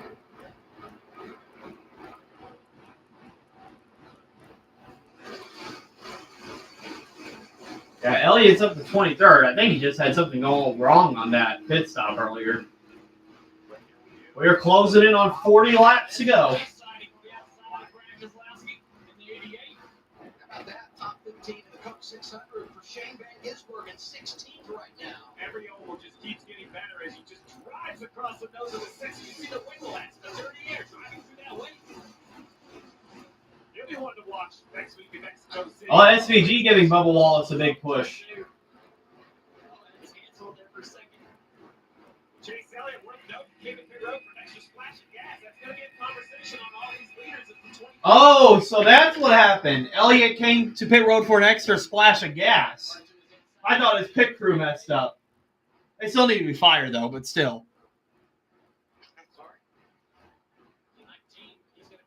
Now, if these drivers do not make it on fuel, that will help Chase Elliott. But I think that's a gutsy call.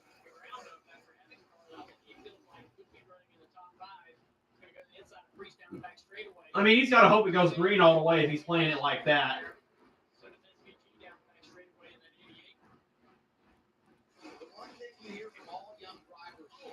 Wow, Bubba Wallace got a little bit loose under Priest. Made him go off the track. Every position today has exaggerated that so much. It just never goes away at this place. Kosovar still holding strong in the lead, though.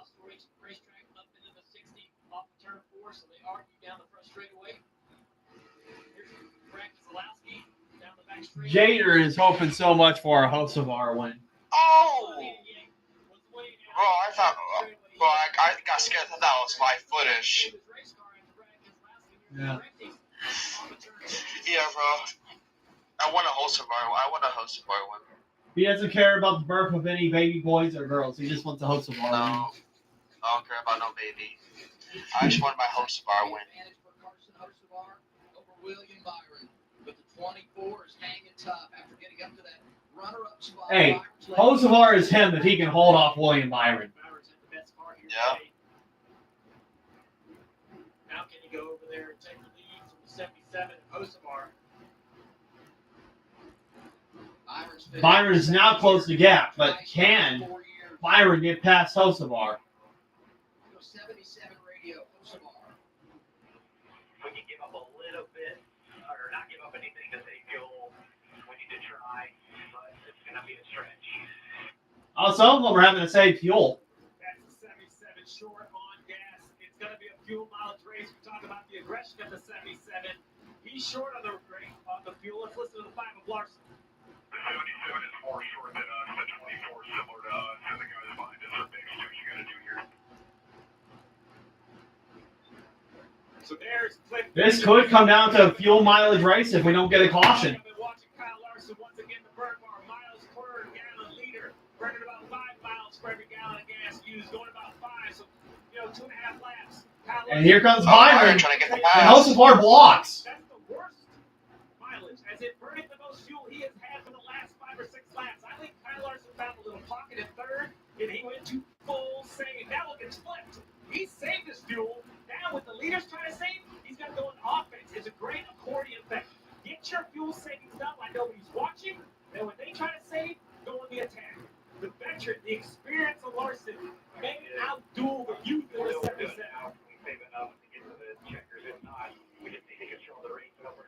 Yeah, I think Byron and Hosenwar are trying to save. And Larson's just trying to play catch up here. Well, you see, William Byron, you guys talked about that accordion effect, not really pushing it to Toastbar. That's because from the drama of this green flag cycle, the team told him, Max, we need to see you do what you did earlier. So right now, William Byron not pressing the issue with Toastbar, Trevor. Yeah, Kyle Larson doing a little bit different technique. Steve mentioned a few laps ago his savings were really good. He's actually never getting to wide open right now, running about 90 to 80% throttle all the way around the racetrack. Whereas Byron and Hosevar are going to wide open, then dropping down to 70% throttle right on the corner.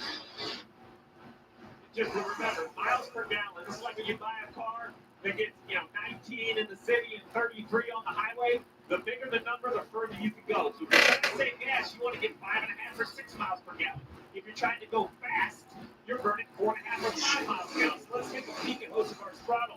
Pushing the pack, he's probably going to be wide open. I don't see any way he can lift down the straightaways. I bet if we go back to Byron and Larson on the next couple of laps, we might see some hard throttle. Getting that toe. Yeah, Hosenwar having to burn more fuel up front. He started. So that's what the 77 is doing to save fuel. Is he's lifting way early. He's trying to be able to be in a comfortable position at the end of each straightaway, to be able to lift quite a bit early, going back to 3/4 throttle, allow that 24 to close in, but then use the air to try to block that 24 car, not allow him to get alongside of the corner. So he can't save fuel that way. These cars behind him, though, have a better advantage to be able to use the draft toe to save fuel. Now over the 24 down, see if he does it any different, right? So the 77 kind of lifted early and rolled out. Man, that was insane. When Hosenwar took the lead earlier on that restart, that crowd went wild because he's from Michigan.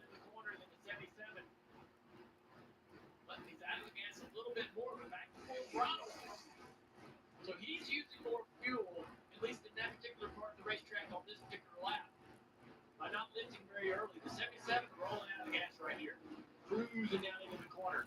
Allow that 24 to come back up. Better mileage, higher miles per gallon. You want to go further on every gallon used. It's just like, efficiency. Now Larson's back here, and he's going to get a toe off both of them. Oh, here we go. Here's side by side right there. It is interesting. Yeah, that's the difference between them two right now. Hosevar getting off the throttle early going into the corners. And Byron kind of saving more in the turns and trying to go faster on the straightaways.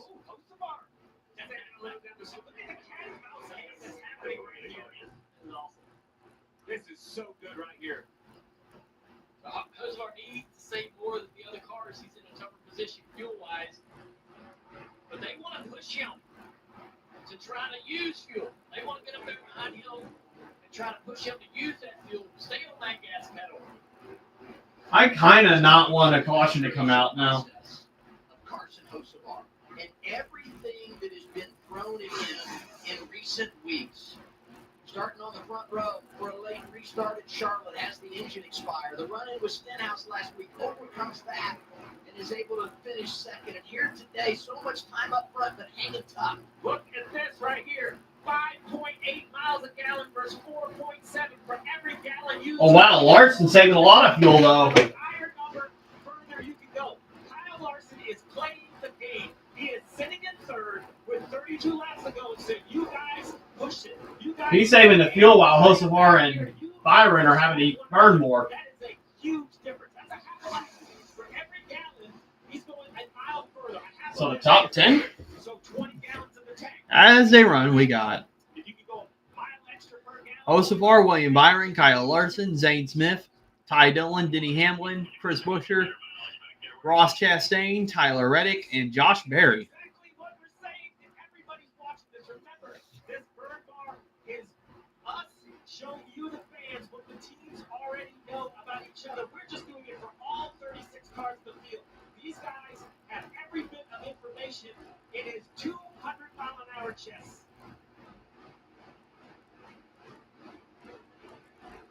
You just think about the layers of talent for Kyle Larson. Good at so many different aspects of it. Man, we're down to 30 laps to go now. Battle for sixth on your screen at the bottom. Hamlin's going to take it. rush for Denny Hamlin, third last week in Nashville. I'm shaking right now, bro. Today, and Chris Buescher delivering as well. Yeah, Denny's teammate Ty Gibbs moved into fourth place as well. So Buescher was underneath 38 here. In turn 1 and 2. And a big wiggle. So he's going to lose that spot. Here comes a 54. Gibbs is going to take that spot and also pass the 38 as well to move into fourth. Let's listen to some 5 radio.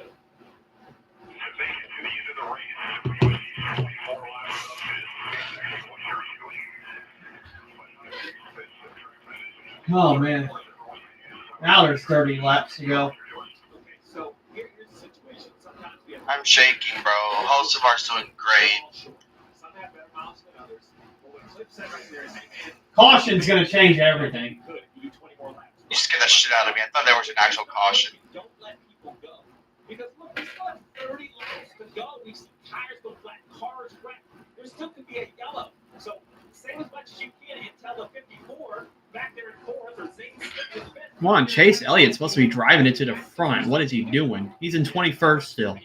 He's supposed to have more fuel. He's got to drive faster than that. Ryan Blaney, right now, well, he crashed earlier. He's 3 laps down. Out of the points battle. He cannot point his way in to the playoffs. He's going all out, risking everything to win these races. Kyle Larson is running a marathon right behind the 54. Ty Gibbs is trying to run the 400-meter right here. Look at how much fuel Larson's saving. I have a feeling that Larson's in the catbird seat right now. Yeah. He's saving fuel. He's not trying to pass them because Hocevar and Byron are both fighting. Well, Larson is just watching them as he's saving. Well, here's the thing. Hocevar and Byron. Hocevar's 4 laps short. I think Byron's a little bit short. But Larson right now is in the best position. There needs to be a caution.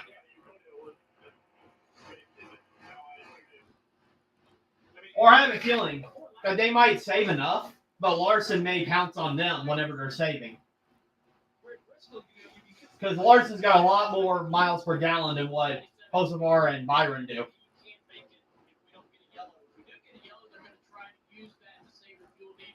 Oh, I see. Hocevar cannot make it if they have a yellow. He cannot make it if they stay green. But if they get a caution, that'll help them.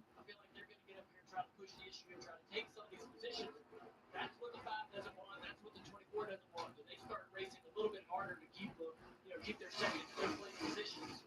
Look at the top 10 and the wins this year. So many Ty Gibbs is in 4th. He's coming into the party. All the guys gamble if you need to. Do anything you can to put yourself in position to lock up one of those coveted playoff positions. Let's just go. So we have Hocevar. We think he's short. Byron Larson gets Hamlin. You mentioned the guys that haven't won. Buescher's back there. There's just so many guys in the field that are positioning themselves. And now look, with one yellow, take all that stuff, crumple it away, and then decide if you need tires, if you need some fuel. It just moves. The target moves so quickly, Trevor. It does. And Kyle Larson's managing a couple resources right now. I think, does that say 26 laps to go, I believe? Yeah, that was 25 to go. I'm nervous. I am too. Meanwhile, back in fifth, this could play into Denny Hamlin's hands. He's had several conversations with Chris Gale, his crew chief, and Gale told him moments ago, all 4 in front of you are tight on fuel. They likely cannot make it.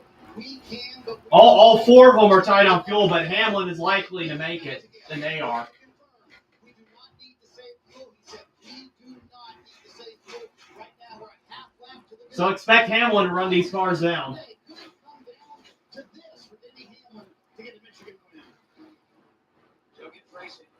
No, we could. This could be like Nashville. Everybody starts running out of fuel. But yeah, it could be, yeah. Like 5 different overtimes.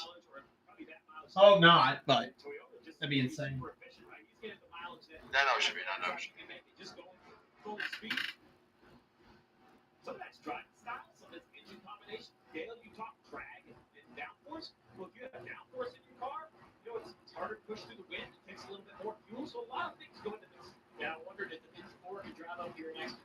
months away. Riding on board with his car. A little bit of a off throttle right there. Fuel saving, it sounds like, entering turn 1.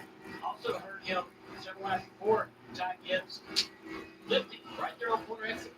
Well, it seems like Hocevar's the shortest on fuel. Byron, Gibbs, not a guarantee they'll make it. So is Larson, but he's got a little more fuel than his top 4.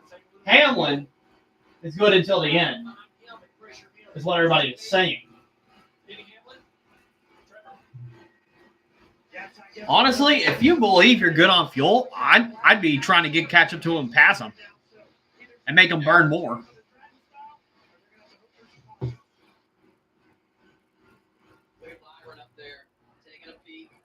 Yeah, I think right there, Byron was legitimately trying to get to the inside of the 77. Oh, I'm nervous. Maybe caught the 77 sleeping a little bit, trying to save fuel. That's what I was going to ask you. So I'm only used to coaching this from on top of the pit boss, giving the information. Take me in the seat. Like how much distraction, when everybody starts running hard throttle, it feels like you get this awkward accordion. Like, did you ever get caught sleeping off the throttle or catch the guy in front of you sleeping? Yeah, I think so. I mean, you're probably getting information. The spotters are all up there probably communicating a little bit with each other. Hey, man, the 24 says he's fine. They're saving. Or the 24 says he's saving. Might not, you might be paying attention more about what you're doing and kind of not looking at that mirror as much. This is the 24 of William Byron sneaking there and trying to take that spot away really quick. This is also getting toward the end of the tire run. Handling's going away.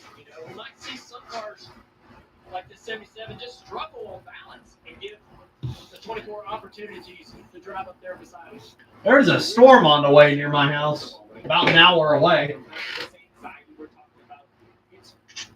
The tornadoes have been crazy around where I live. Where I was.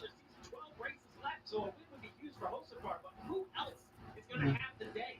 Bowman is ranked 16th on the points. Oh, yeah, because of that wreck, Bowman is 16 points above the cutoff line. Look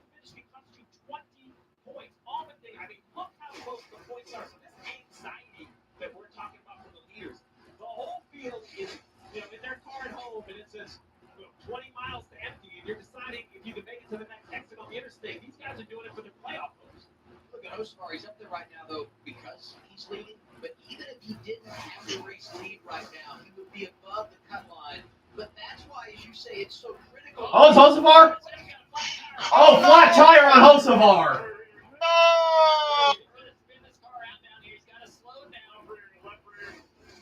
Or are we going to have a caution, though? You got to be kidding me. Looking like he was in a good position to win the race. He has a flat tire. That's it. Imagine having that type of look.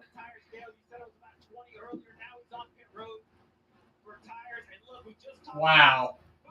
Minus 14, minus 15, minus 16, on the bottom left, dropping below the cut line as he comes. Well, that causes Hocevar to drop below the cutoff line and help Kyle Busch above it. So now it's going to be a race between Byron and Larson. The great run has ended for the 77. They'll put fuel on it. Maybe there'll be a caution. Maybe he can work. That's actually disappointing. The 77's going to victory lane today. It's been a headline maker.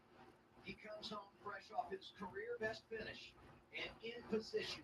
I bet everybody's falling to their knees in Michigan Speedway right now. Once again, for the second-year driver from Portage, Michigan. So now we go back to the battle in the top 5 here. You got Gibbs and Hamlin going at it. That's right. The 11 saw an opportunity to go to the inside. That's really disappointing. So Denny Hamlin on the attack. Now do Byron and Larson have enough fuel? Fuck. So. But he's going to push this 54 Gibbs to have to go. It's over, bro. Hendrick Motorsports won that shit. It's Hendrick. Hendrick won. Well, they may have a caution. I mean, not a caution. They might have a caution, but they may not make it on fuel still. Hamlin's guaranteed to make it on fuel, but remember, Larson and Byron still got to save a little bit.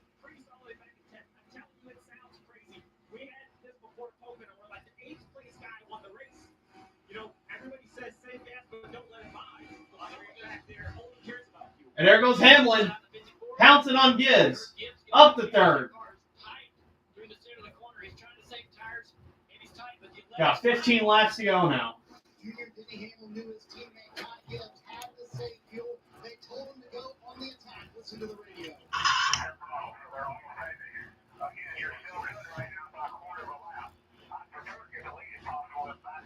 So Hamlin's good by a quarter of a lap. That's still close, but now he's going to pass Larson. Chris Gale, his crew chief, and Chris Lambert, his spotter, have said, hey, it's our job to push the pace as Hamlin's trying to gain. But this is smart by Hamlin. He's causing the other drivers to push harder. So he's going to take that second place position away from Larson. Now drafting up to. But could be a possibility Hamlin burns too much fuel. Remember, Hamlin's got, I think he's got, does he have 3 wins?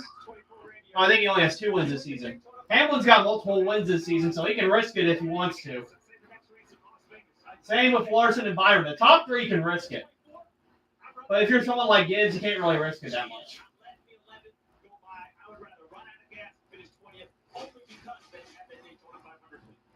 Look, in the last couple of months, though, Byron has been so good. 13 laps to go. Who has enough fuel to win the race? You're in position, and something late changes the game. Byron has led 90 today, won a stage, but Hamlin right in his hip pocket. 13 laps to go at Michigan. Byron's going to move back. This is going to make a good finish, though. This is going to be a good finish. Imagine Ty Gibbs spoils the party. And Ty Gibbs passing Larson. In the corners, the 24 is going to be watching that mirror and trying to go where the 11 is. He needs to try to make that air dirty and keep the 11 car out of the gas pedal on corner exit. 12 to go. Who has enough fuel? Byron trying to take the air away from Hamlin. I'm going to beat you through the corner. I know you're in trouble. I know you're going to be short on fuel. He's going to keep pressuring this 24. And you run harder and harder, Steve, and hopefully run him out of gas. If you can't pass it for the lead, you'll run him out of gas. That's exactly it, right? And we're assuming the 24 can keep the lead. The 11 might just be faster, right? We keep focusing on fuel because I believe that's going to be the decision maker, but it could just be overall speed. When you save gas, sometimes your tires don't heat up. And Hamlin, this is the closest he's been. But Byron trying to block as much as he can on Hamlin. Hamlin's going to go to the outside. Byron taking that air away. This could be the 3rd race in a row. Byron leads quite a bit of laps and doesn't win the race. Ty Gibbs starting to make up a little ground in 3rd now. He's looking for his first career victory at age 22. So you're coaching him, right? Stick to our plan. You got to stick to your plan. It's like if you're running the long run, you have to pace yourself. 20 miles to the finish. 10 laps is still a long time. 10 laps to go. I've never run a marathon, but Adam, you have, right?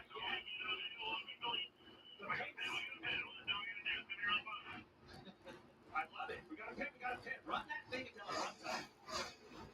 There was a time when you would go from switch 1 to switch 2 and all these things with the fuel cell. Those days are basically over. They give you a little warning just to drive it back to pit road, but no warning to run a whole. Imagine someone runs out of fuel and they crash. That's a possibility of that happening too. Give a little bit of a breather. Let Denny Hamlin out of the gas just a little bit. This is not the first time this came down to fuel mileage at Michigan. It's happened quite a few times. And Chris Buescher is in the mix, trying to pass Kyle Larson. 2 years ago, RFK all-time wins leader at Michigan, 14 victories for the organization. I wonder if Larson's trying to save more. They know they can't make it.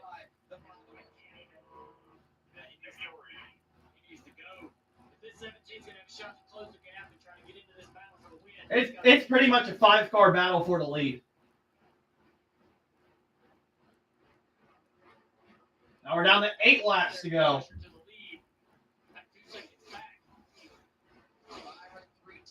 Will we see cars run out of fuel, or will we see a caution?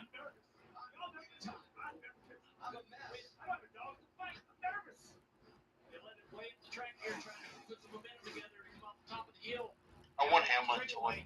Byron weaving as much as he can.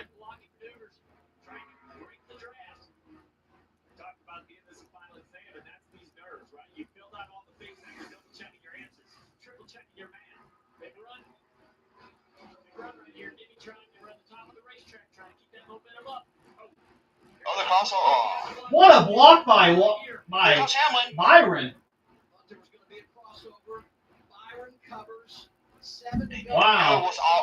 Hamlin was all over his bumper and he made contact.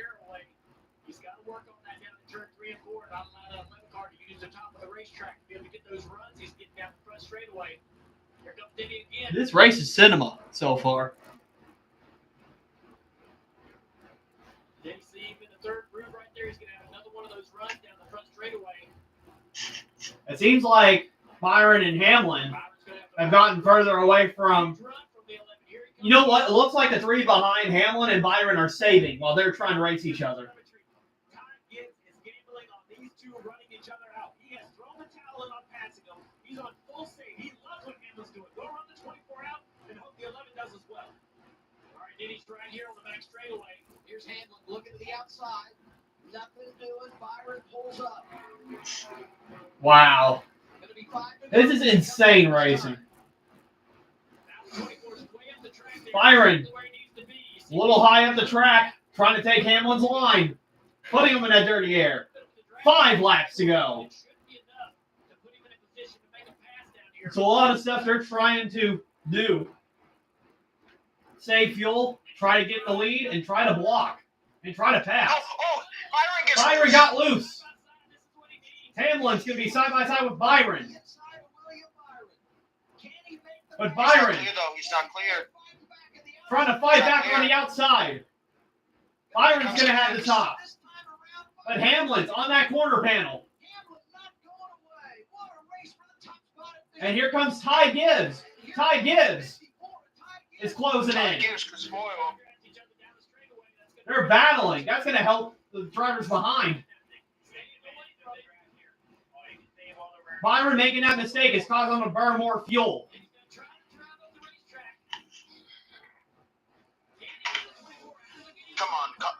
Come on, Hamlin.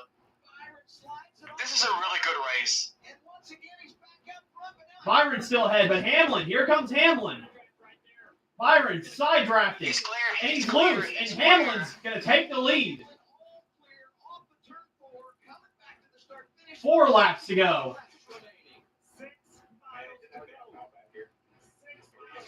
Now 3.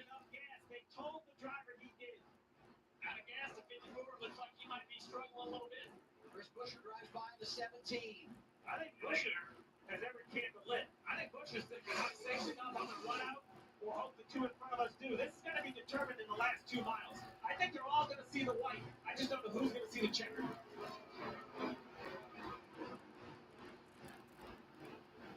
Denny Hamlin waited and waited. Yo, imagine if there's a caution. Starting to put some distance between himself and the rest. Over 700. Okay, 2 laps to go. Who has enough fuel? If I'm Hamlin, I'd be saving right now. He got too big of a gap on Byron right now. Oh, here comes Busher. Not clear though. Hamlin's getting out there, see if the thing does start to goes over low on fuel. Maybe he can coast around and keep the lead. Hamlin's been on baby watch for 2 weeks. So much stress when you're away from the racetrack, and then when you come here, you got to think about everything happening at home. More than a lap to go. Byron's out of gas. 24 in Vegas. That means the 11 has to be close. Can the 11 nurse this thing around? 1 lap to go for Denny Hamlin. Come on, Hamlin. I think Hamlin's trying to save. Denny Hamlin, 2 career victories at Michigan. But it's been a long time for the 44-year-old. Does he have enough fuel to make it around? He's nursing it. 3/4 throttle. Half throttle. Just enough to keep forward momentum. I think Hamlin's done it. Hamlin out of turn 4. He saved enough fuel. And 3rd win of the year for Denny Hamlin at Michigan.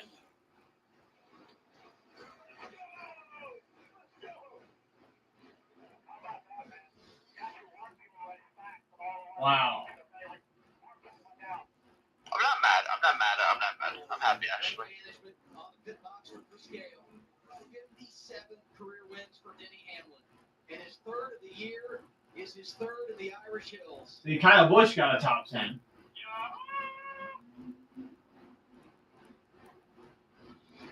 first time one of the closest drivers has won here in 10 seasons. Yeah, so Byron was the only one that was not good on fuel, it seemed like. And he's now the 10th driver to cross 700 starts and go to victory lane. What a major statement where you can see. And, oh my God, Chase Elliott, 15th place. Yeah, I'm absolutely getting trolled.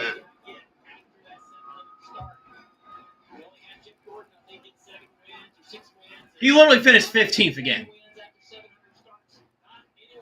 Like, I don't care if he even wrecks. Why does he keep finishing 15th?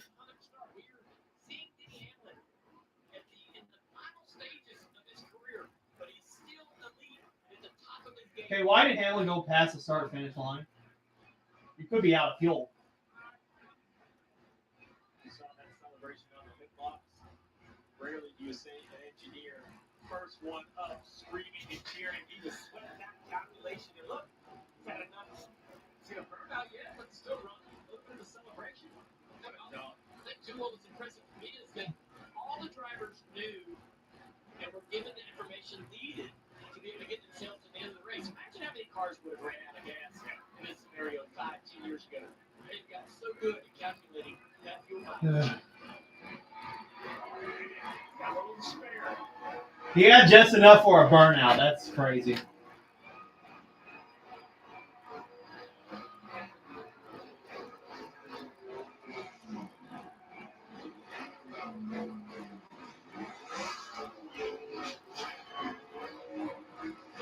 Hamlin fans are going to be going, this is our year again.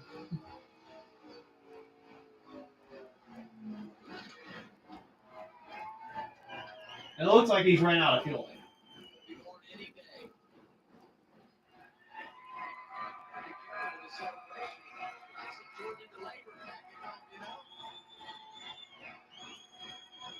Seventh straight season that Hamlin has recorded multiple victories.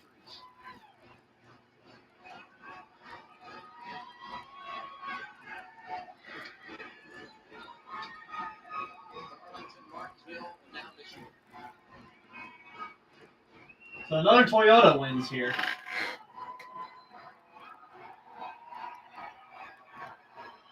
Denny Hamlin celebrates too. A mix of boos and cheers when he welcomes it. He likes the noise the fans are making for him. Gonna run up and get the checkered flag after doing an absolute masterclass on saving fuel. That last green flag run. Denny, wow. Your team told you you had a quarter and a half lap to the good, but then you raced it out with Byron. Was there any point during that battle you were nervous maybe you would run out of fuel? No, not really. I wanted to get the lead. Obviously, he was doing a great job defending, but Danny, I'm sorry, but I beat your favorite driver, folks. Bruh. He's returned with I beat your favorite driver. Watch him now lose the championship because of that sentence. I feel like he needs to stop saying that because now every time he says it, he's gonna not win the championship this year. Yeah. It's fantastic. Chris Gale, this whole team just done a great job, and we've been so fast throughout the entire year. Just haven't finished it for one reason or another, but it feels good to come here to Michigan where we've been so close over the years and get a victory for two. SVG scored a top 20. Sport Clips, Shady Rays, Jordan Brand, everyone. So just, man, this is such a gratifying day to restart 11th, 12th, something like that, and then drop in the front.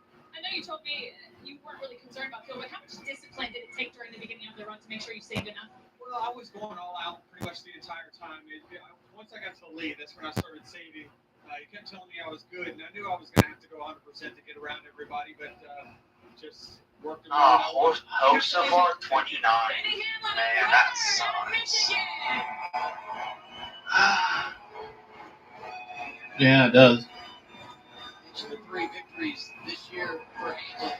But he's going to win eventually. I don't know that too because we're in Michigan, right? He's kind of jumped on the Buckeye bandwagon, huh? He knows that. It doesn't matter whether they're cheering or booing, they better be making noise. He's leaning into that. 6 wins this year for Joe Racing. I didn't dare say the 3 letters. I started adjusting the stands. I didn't think you could say OSU in this state. You guys have said it 1,000 different ways. Oh, that's right. Hamlin's an Ohio State fan, and Michigan's their rival. So that makes it even crazier. He has enough fuel to drive him back. That's crazy. Still with some injuries in his career, but saving the best for last, it feels. I wonder if his team and them were bluffing on Byron and stuff. Make it look like he was close too, so they were running him off.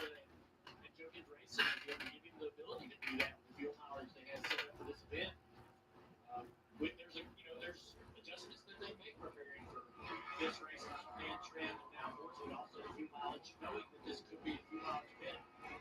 It's going to give a little bit more of a burden to try on the high side down there in the grass and get stuck. Oh, that might have been it. Yeah. Oh boy, that might have been the last little bit of Sunoco fuel in the tank. Denny does it again. Let's go to Danielle, Carl, and Gordon. He was trying to taunt everyone, showing that he had enough fuel left, and he just ran out there. Apparently being somebody's favorite driver in the stands. A mix of cheers and boos here at Michigan, Carl. Yeah, first thing Kyle Busch walked by, he goes, "Man, it's so fun when you can win and mess with the crowd." I mean, he's jealous of him. And Steve talked about the final exam.